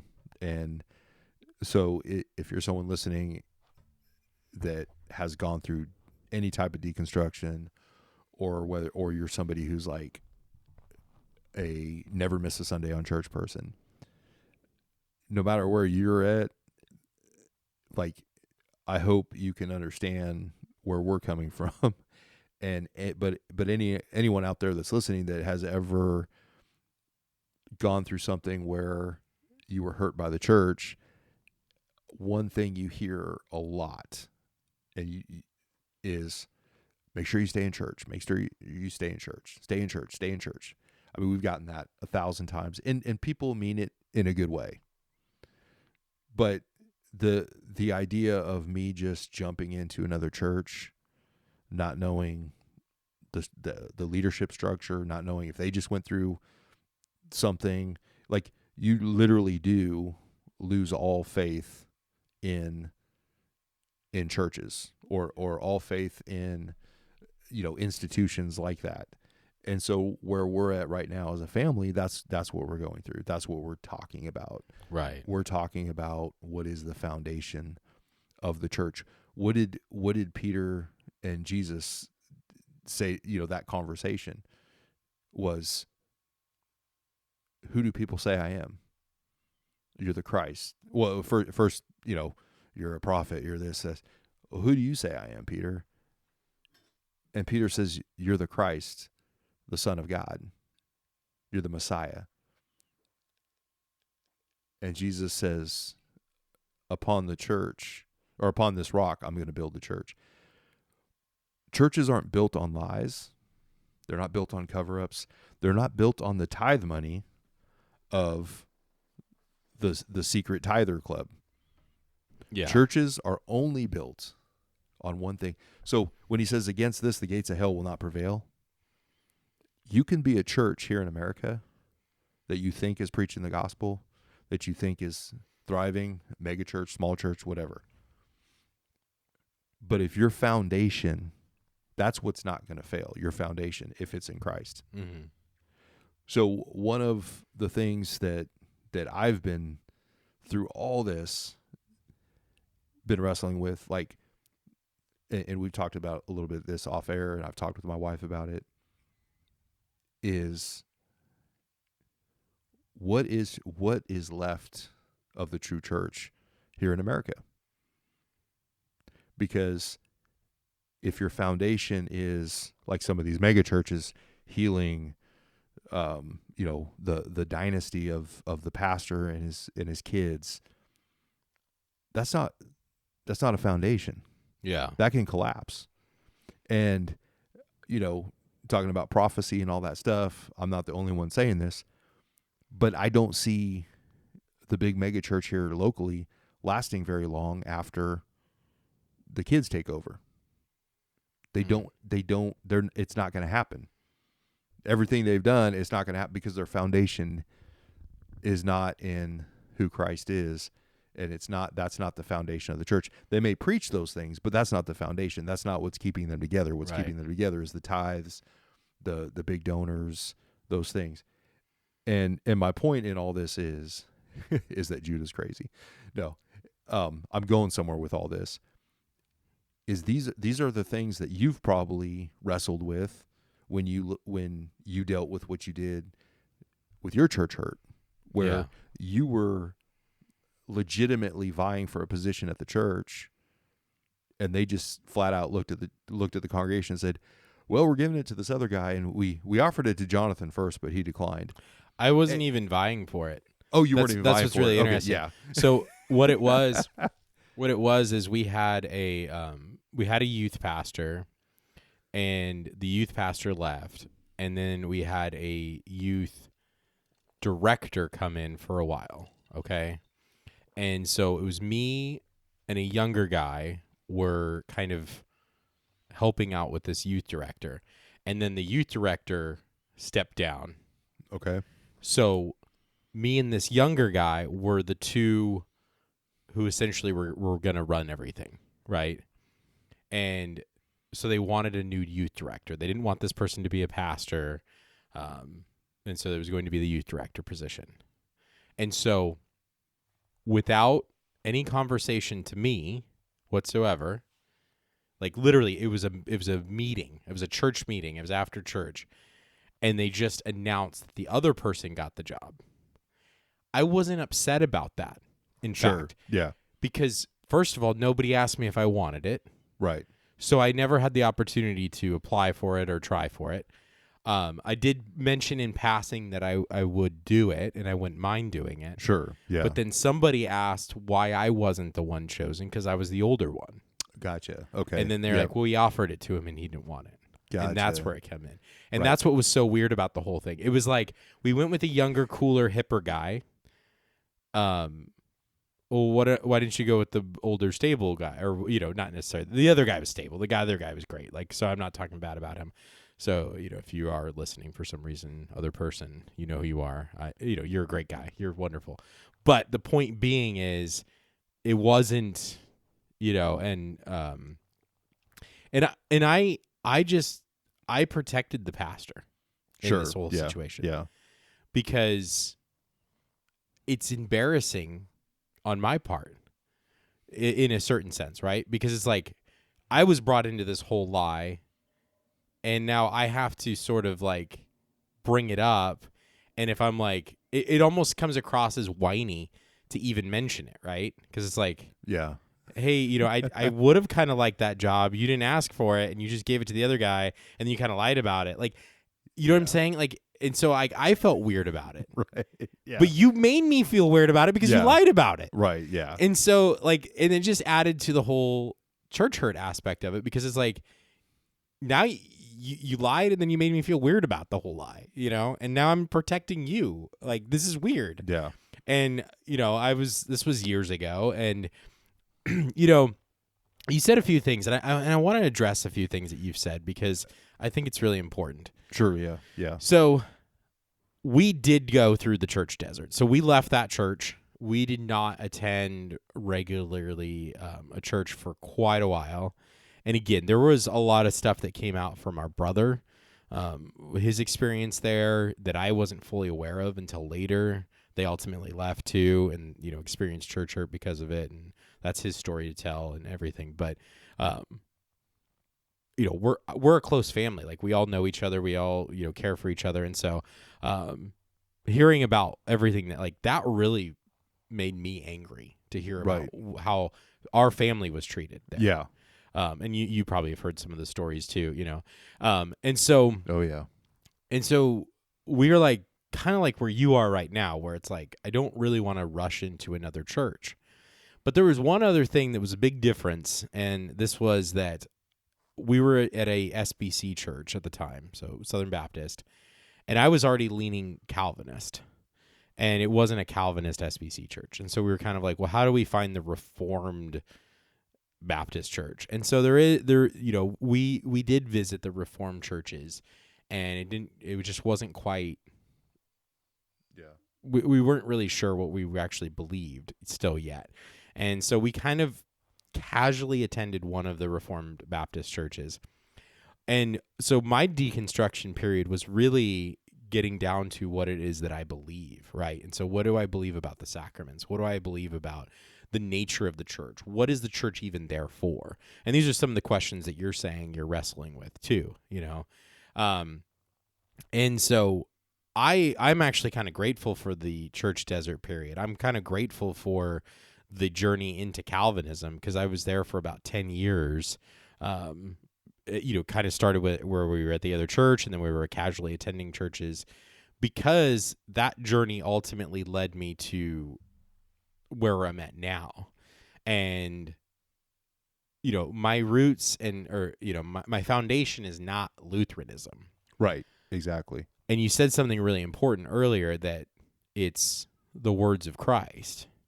And so the foundation of all things is Christ. The answer is always the Sunday school answer. Jesus. It's Jesus, right? The whole Bible, what's the point? It's Jesus. But you start to unpack that of what it means to follow Jesus, of what, who Jesus is, what is revealed about him. Yes, he is the answer to all things, but there are questions that you have to answer at some point along the way. What do you believe about certain doctrinal things? And so for us, it's not that Lutheranism is a foundation because it means anything super important to us, that like if it's gone we'll die or anything like that. It's that we believe that this is a accurate representation of what Scripture teaches. So what our church teaches, we believe aligns with the Scriptures. But ultimately our hope is still in Christ, and Christ is the foundation of all of the doctrines that we do hold to. So when I say that I believe in the sacramental union with communion, that Christ is really present in, with, and under the form of the bread and wine, that's not just me holding a pet theological position because I think it's fun. I believe that I'm taking Christ's words, and this is what he actually teaches. And so I am Lutheran because this is what I believe the Scripture teaches, and this is how this is supposed to be practiced. And so the church, then, we never put our hope in the individuals within the church, but we are called to not forsake the gathering of believers. And I do not believe that that means that it is simply okay to just have church at home all the time.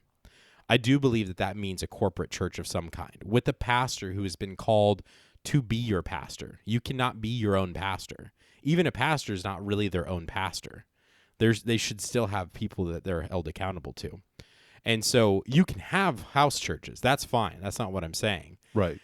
But it's still a church at that point. There's still somebody who's going to be the pastor. Sure. There's still going to be some accountability within it, and there's still going to be some sort of doctrinal statement. What can happen, and this is what I would just warn you and anybody else in this situation, is I walk through that, you can do that. That's right. healthy for a while. Sure. Yep. But that's never the end goal. Right. And so if you need that period of healing where you say, the church hurt me and I need to step away from the institution of a church, but I'm not stepping away from the promises and words of Christ, that's okay.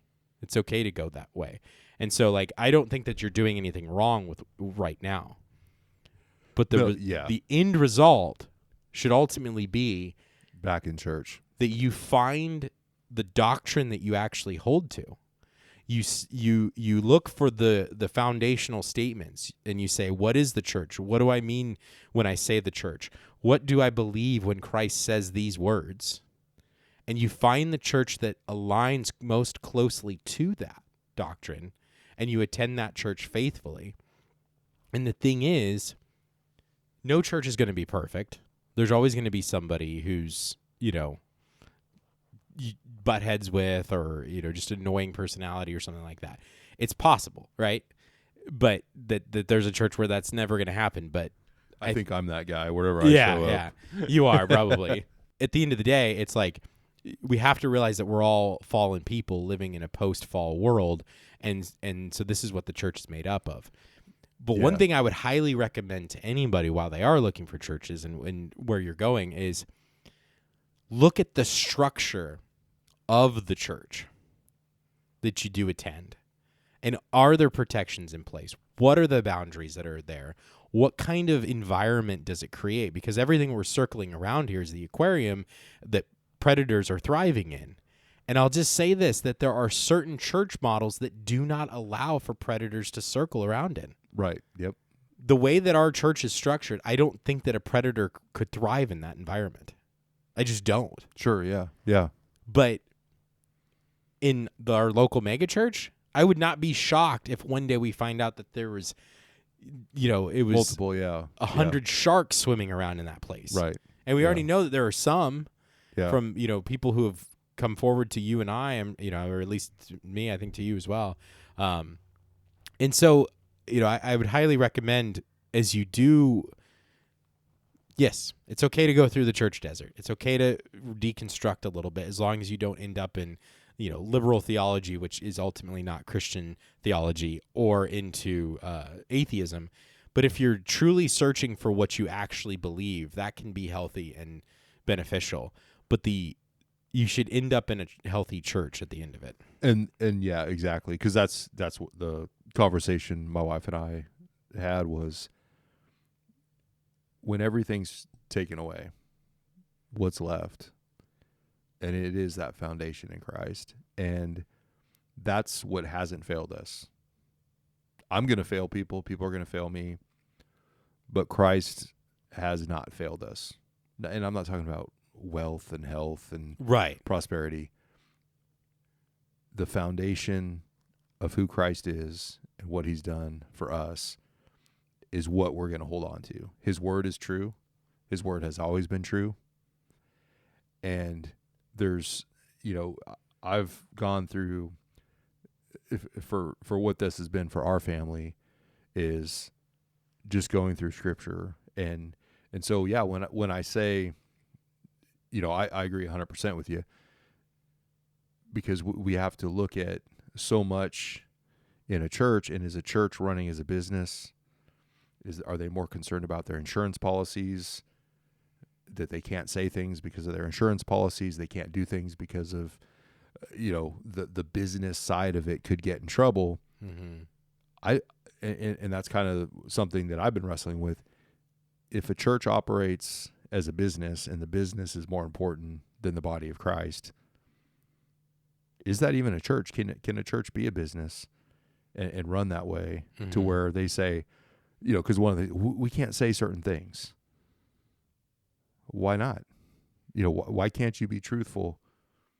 Because you're a business? Because your insurance policy? Yeah. Well, then it's not a safe place for us. We're not even part of the business. We don't get paid.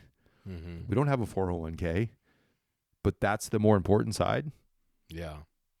That's not Christ as the foundation. That's your business as the foundation. The business takes priority over Christ being the foundation. And that's something that I'm wrestling with. The whole idea, with denominations, all those things. Like, I will not be SBC or Assemblies of God. Yeah. Their model is cover up. I mean, we're seeing everything coming out with the Assemblies of God. What just happened in Little Rock is just, add that to their list. SBC. This was an SBC church we were at. Yep. And, I always joked on here. I'm like, I go to an SBC church, but I'm not SBC. And the reason why is I've researched the SBC, but I'm at the point now where if you affiliate with the SBC, you're part of that cover-up culture. You're part of it. Your church is part of it. Your leaders are part of the cover-up culture. And so, hard stance, I'm not going to be part of an SBC church. Sure. And I will gladly say that, My minor pushback to that is that they are a association, and so like there are some within it. No, I'm just gonna say this. There are some within it, and I do know that there are a handful of really good ones out there, and there are some within it that they're simply there for the missional aspect of it. And so, what I'm saying is, you are still giving money to it. Yeah, you are, yeah. And so you're still part of. You're right. So and that's my pushback back. Right. So this unfiltered bad fruit podcast is why would you associate with that? That's my question. Because like you said, the model of a Lutheran church, you don't feel like somebody like we talked about, a shark drops into your fish tank, he starts swimming around. And all of a sudden, he starts, like, the leader fish notice him. Yeah. Leader fish start talking to him, question him. Hey, what's your motives here? What's going on? What's this? He leaves. He hops out and goes to the next tank. Mm-hmm. And that's what I'm talking about. Is you have to have these structures within your church. You have to, especially in this day and age, like we talked about. Yeah. I mean, this is, we are in a time right now when you have to have a place where if people are seeing something happen, they can report it. Yeah. There was a recent incident, and it is really tragic, and I won't even go into it at all, really, other than to just say that there was a LCMS Lutheran district. I think he was a district president or something like that. He was an ordained pastor, and just horrific story. Absolutely disgusting. Like Epstein level garbage, right? And this is This is within my denomination, okay. the LCMS. So no denomination is immune to having those individuals in it. And I think that's really important to understand. But what's interesting about this is that, as far as my understanding goes, none of this happened within the church. Right. This was his private life. He had a very disturbing private life outside of the ministry side of things. And so it wasn't that he was a shark thriving in the church, because, again, I do think our model does in a lot of ways protect from that. But this was somebody who was a shark out in the real world, the outside of the ministry. And so my point with saying that is that even if your models are great, right. We live in a fallen world, and it's not that you shouldn't trust your pastor. It's that there are predators out there. Be aware of who you're around, get to know people, get to know your pastors, get to know your elders, get to know your people you attend the congregation with. And you do tend to kind of know, you kind of get a vibe from people, right? Like there's a vibe to somebody who's probably doing something. Not always. Some people are really good at it, so they're psychopaths. I'm sure that this guy, this district president guy, was probably a psychopath and was really good at hiding his private life.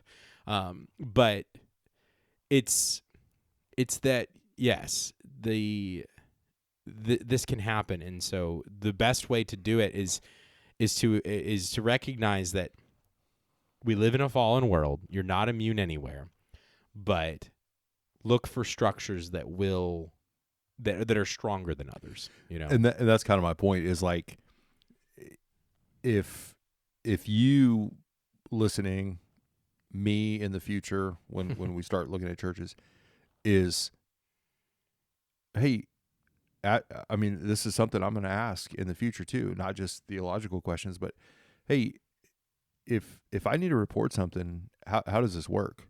Sure. What do I go to an elder? Do I go to a pastor? Do I go to a deacon? Is there a phone number? Do you guys have an outside source? Have you had incidences here at the church? Those are questions I'm going to ask, and I'm going to push if it's a congregation that seems like where I want my family to go. Yeah, I'm going to push to these questions, and I would hope they would be welcome to that. That they would be like, oh man, yeah, it's not that they have to have all these things in place, but if they've never thought about it, then let's right. start thinking about that. And I would hope people listening would go, you know what? I don't even know how I would report something. I'm going to talk to my pastor tomorrow and say, hey, what do I do? How do I do this? Because there are ways to do it. There are ways where churches can make it safe for all the fish in the aquarium, and there's not a two-tier system where some fish have the ins and outs and others don't. That's not how the body of Christ works. That's how a business works. Yeah. You have corporate, they're allowed to use the restrooms in the back, but all the cashiers up front, they have to use a different restroom, and they don't get to know all the ins and outs. Right. That's not what the church is. Your business side of your church is that. But right. Again, that's not in the Bible. Your business is not in the Bible. The church, everybody knows. If there's a shark in the tank, everybody knows there's a shark in the tank. Right. You blow the whistle, everybody gets out of the beach, onto the beach, whatever. Now I'm doing oceans, Jaws, aquariums, everything. Everything. Yeah. But that's my point, is right. that you've got to have it. There's always going to be a shark that's going to jump in your aquarium. Possibly. And so this is, and the thing is, how are you, yeah. What are you doing? How are you doing? What is the church doing to spot those out? Because I guarantee you, most churches, if I walk in there and I'm like, whatever, you become a leader, all that stuff, or some pastor does, and all of a sudden he's like, hey, I'm going to host a party for all the single women all at the church, ladies. Yeah. And hopefully everybody would be like, wait, what are you going to do? Sure. I'm going to host a party for all the single ladies. No, we don't think that's a good idea. That's like that guy. I think there's some guy like in Branson and he like ran a conference about how all men are narcissists, and it was like only women that attended. and he's It's like, he's wait a like, minute. So you're going up there and you're saying that all men are narcissists to a bunch of women, and you're a male, and you're the only guy in the room. Yeah. Yeah, that's weird. Like, that happens to be available. and he's like, I'm not a narcissist and I'm available. It's like, what the Right? heck? Yeah. And Yeah. so you see that, but that's my point through all that is that that's part of some of the things, and like I said, I'm glad you gave pushback on the church thing because but I want people to know, like, Yeah, that's okay. You're there. Like, if that's where you're at, you got hurt at James River, you got hurt at a smaller church, you got hurt at different places. Like, so you're going to go through that Yeah. time where you have to learn from everything you went through. You have to reevaluate. And that's just another word for deconstruction is reevaluate. You Right. reevaluate. You go, all right, Chris Roseborough, I don't know if you watched his recent video on Sean Bowles and all that going on. But one of the things he talked about was, part of deconstruction is just asking, who taught you that? Yeah. Because one of the things is, well, you can't go against the Lord's anointed. Who taught you that? Yeah. That's not in the Bible. And he shows how it's not in the Bible that every pastor that is abusing people, it can't be touched because he's the Lord's anointed. And Right. if you go against him, God's going to kill you. Who taught you that? Yeah. Oh, the very person abusing the scripture, the very person that was abusing people, he taught me, Yep. don't touch the Lord's anointed. So you have to look at that and go, okay, these things I've believed my whole life, who taught you that? Mm-hmm. Is that really in the Bible? And it's a really good, we should post the link to that one too. Yeah. We will. It's a really good one, but it's, and it's kind of a message to people coming out of that, that are waking up out of that thing. And so for us, this church hurt, which we've barely scratched the surface on the church hurt part because we spent so much time talking about the, more of the introduction. But for us, we are going through all the stages of grief. Sometimes I'm angry and my wife's crying. Sometimes I'm crying and my wife's angry, and all the other, Sure. denial, like, man, are we crazy? All the things. And I'll say this again. I've said it, I said it on here. I've thought this through many times. I've talked with many pastors, many elders of different churches. I would not have done this any differently. Yeah. I mean, there's things I would have liked said. Wish I had more resources before I went into some of these meetings. I probably would have had more meetings, but overall, with what I knew, with what took place, I stand behind that they need to repent. Mm-hmm. They need to tell the truth, and they need to provide a safe place. I was told they weren't planning on. One of the elders texted me and said, "We're not planning on doing any of that." Yeah. So Yeah. that tells me that Right. they're comfortable in their lie. You cannot build a foundation on a lie. You cannot. That lie will find you out. Sure. And the thing is, it's not like they have to go on the news or put a statement in the newspaper or go on live TV. It's their congregation. Mm-hmm. It's their congregation. They need to tell their congregation the truth. Yeah. And if they're not going to do that, it eventually, and one of the last things I told the elder that met with me, and I, like I said, I have that recording, is I said, I said it exactly like this. I get my one more cuss word. You got to put a disclaimer. But I said, there's a shitstorm coming, Yeah. and you guys are the ones that are causing it. Mm-hmm. And I told him, I said, anything this guy does from here on out, you're liable. Yeah.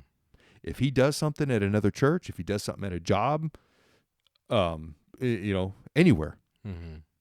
and you guys had this information and you withheld it, you guys will be liable. And that is exactly what they're going after right now Mm-hmm. in that little church in Little Rock, Arkansas. Yeah. I'll try to send you that article. You can post that because people can read that. They're going after the church for being liable for not stopping this guy. Yeah. During the stages of just the grooming. Right. They just allowed it. And same thing, this pastor in Arkansas was having teenage girls spend the night at his house. Mm-hmm. He was telling people he's a father figure. I kept being told, oh, this guy's a father figure. This guy's a father figure. Yeah. I mean, those are major red flags all over the place. You can't find somebody else. Like, it doesn't matter what he is. Look what he's doing. Right. Look at the things. And like I said, there's stuff I did not say on here because I can't because it's irrelevant. Right. Right. Like there's enough. We presented enough evidence. I think you said enough. I have enough from the elder. So I apologize to the listener. I want to back up just a little bit to some of the things you were saying here. Sure. Yeah. Yep. You mentioned how like the sort of corporate modern church, and I think it is important to verbalize this, to make this statement, because so much of the modern evangelical church today is modeled after the corporate world.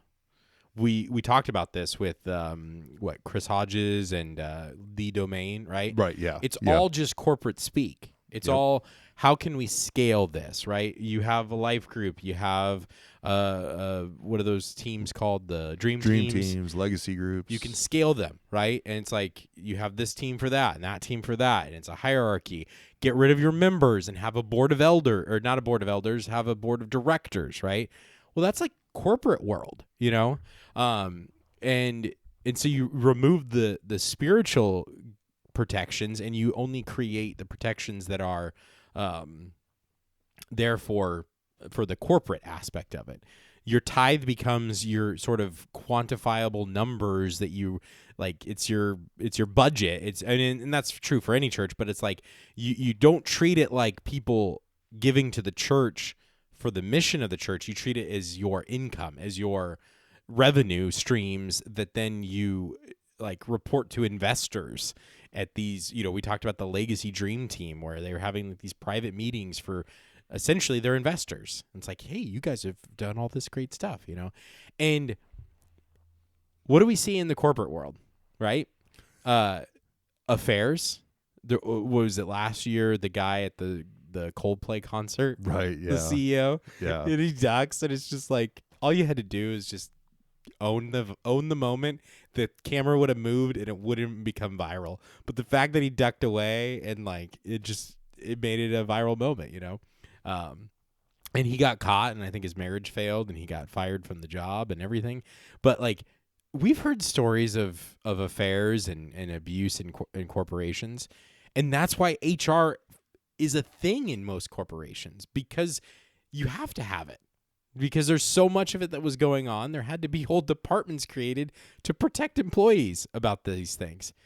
And that's the one aspect, like you've kind of hinted at this, that didn't carry over into the church world, is the HR department that is there to allow for reporting of things and to say that, or if it exists, it's the, church secretary, and she just writes a note and gives it to the pastor. But so that's the modern evangelical world, and it is so modeled after the corporate world that's what I was frustrated with church, because I'm like, if this is all it is, then I'm done. Like I'm literally done. Like I'm not done with Christ, but I'm done with the church, because this is garbage. This doesn't mean anything anymore if it's just the corporate world. What I did is I went into church history, and I started looking back into like, what do we actually believe about things, and what do I believe about this? How did the church evolve? What's the story of the church? And part of the reason for my denomination series that I've been doing, and we'll get back to it eventually. I think the holiness and Nazarenes are next on the thing there. But the idea was to look at the different denominations, what they believe, what their history is, and hopefully offer a resource for people who are in positions like you are right now, or maybe you're thinking about what it is you believe. I know that when I was in the church desert, I would have benefited from something like this to say, what do churches believe? Because, you drive down the road, you see a Methodist church, a Baptist church, a Lutheran church, a AG, and a Catholic church, and you're like, I actually don't know what the difference is here. Are they all going to be corporate? Are they all going to be stuffy? Are they all going to be laser shows? Like, what's the difference here? And they're very different, and yet they generally all are around Christ for the most part, I'll say. And I make that distinction in different episodes about if they drift at all. But that's part of the reason that I did that, is because I want that to be a resource for people. And it's also very interesting for me as somebody who's really into history. I have a degree in history. I like looking into these things. And what you'll find is when you start to dig into theology and denominations is that there are some that just naturally resist that corporate model because they're not built in a way that allows for that, right? But the Assemblies of God and the SBC, they don't have a liturgical grounding that other churches do, that they can open themselves up to worship services that are just pure show. And you can have structures because they're not like the Presbyterians, which have a very strict structure of elder-led churches. They're not like that. And so you can have a corporate board, they're not like Lutherans where they have sort of a really strict way to become a pastor. It's a very rigorous process to become a pastor. So if you're a pastor, you're probably not a shark. You've been weeded out through years of formation before you even enter into the church. And those things would have been caught, or hopefully would have been caught, It doesn't mean that it never happens, but it's going to be much harder. And so I guess to say this is that not every church is the modern American corporate church. And we have to stop pretending that all churches are the same, because an Assemblies of God church, while I do believe that people are saved in an Assemblies of God church, you are opening yourself up to so much problematic things, not just the corporate side of things, but the theology is dangerous, because a lot of it is the don't question the Lord's anointing, and it's a dangerous environment to be in. It doesn't mean you're not saved. It just means it's a dangerous environment. And for me, I don't want to be in that environment. I don't want my family to be in that environment. I want to be in a church that has historic roots, solid theology, and is focused on Christ. And that is exactly what the Lutheran Church is.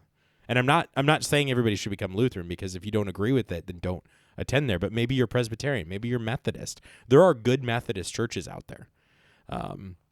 Maybe you're Anglican, I don't know.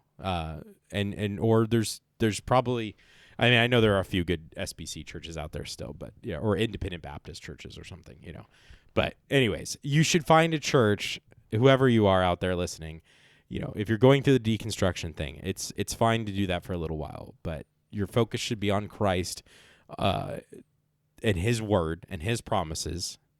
And then you should find a church that aligns with your theology, that teaches the truth, and preaching style, worship songs, none of that matters. In fact, I would say that if those are important to you above the actual truth being proclaimed, then your alignment is off, because it's fine if the worship isn't great. It's totally fine. If the words you're singing are good, that's what matters more. It's fine if the pastor is boring, if the words that he's saying are truth. It's fine if there's no laser show and it's old, slide projector things. You know what I'm talking about? The lamp thing, right? It's fine if that's what's going on, if what you're doing is focused around Christ. So what you're saying is we should look for a church that has gold feathers and angel feathers and gold dust, Is that what you're telling me? Yeah, so basically what I'm trying to say is if you live in Redding, California, you should definitely go to Bethel. Yeah. If you live in New York, you should probably go to Hillsong. Yeah, no controversies there. If you live locally, you should probably go to the mega church. No. No, I'm not saying that at all. Yeah. And I think we definitely are going to have to do a part 2 of this and actually talk about the church hurt that I wanted to get to. So that was our introduction to church hurt, because and I love where this conversation went, because that is all part of what led to our church hurt, was this aspect of like, you have a business model, but like you said, it doesn't have HR. You know, you're a Monday through Friday business. You do church on Sunday and Wednesday, and paychecks are sent out like to the the people that work there. And at the end of the day, there's no HR though. So something's happening with one of your employers or employees, and there's no HR department. Yeah. It's and so, but there's a lot more I want to talk about. So you want to do that next week then? Yes. Yeah. Let's right. continue this conversation. We'll jump back into it, but at least now I think people listening can hear the frustration and the pain that we went through. And then I do want to share kind of, I didn't want to share this much about all this. I just kind of wanted to set up real quick and then get into what we want to talk about. But obviously I've been gone for so long, I had to get a lot out. So, hey, you know what? My hourly rate for therapy is, I'll give it to you later, Venmo me. But yeah, I'm glad that you did share this. I really am. And I think that this will be beneficial to listeners wherever you are who have gone through things, or your situation may not be like Judah's here, but if you've ever been in a church with any sort of cover up culture, where the pastor is protecting the predators in the tank, the custodian of the aquarium is protecting the predators and not the fish, right? Then to stick with your metaphor there, then you know what Judah's talking about here. And so hopefully that'll be good, just to, sometimes just hearing somebody talk about the experience is freeing for other people as well. And yeah, this is definitely something that we can dig more into. And so we will continue this conversation next week. We'll pick up where we are. And I just want to thank everybody for listening to this episode for as long as you have, and for continuing to listen to the Bad Fruit podcast. And Judah, I just want to thank you for sharing your story. Absolutely. Yeah. Yep. Thanks for listening. All right. So we'll be back next week with kind of a part 2, talk more about church hurt. Yeah.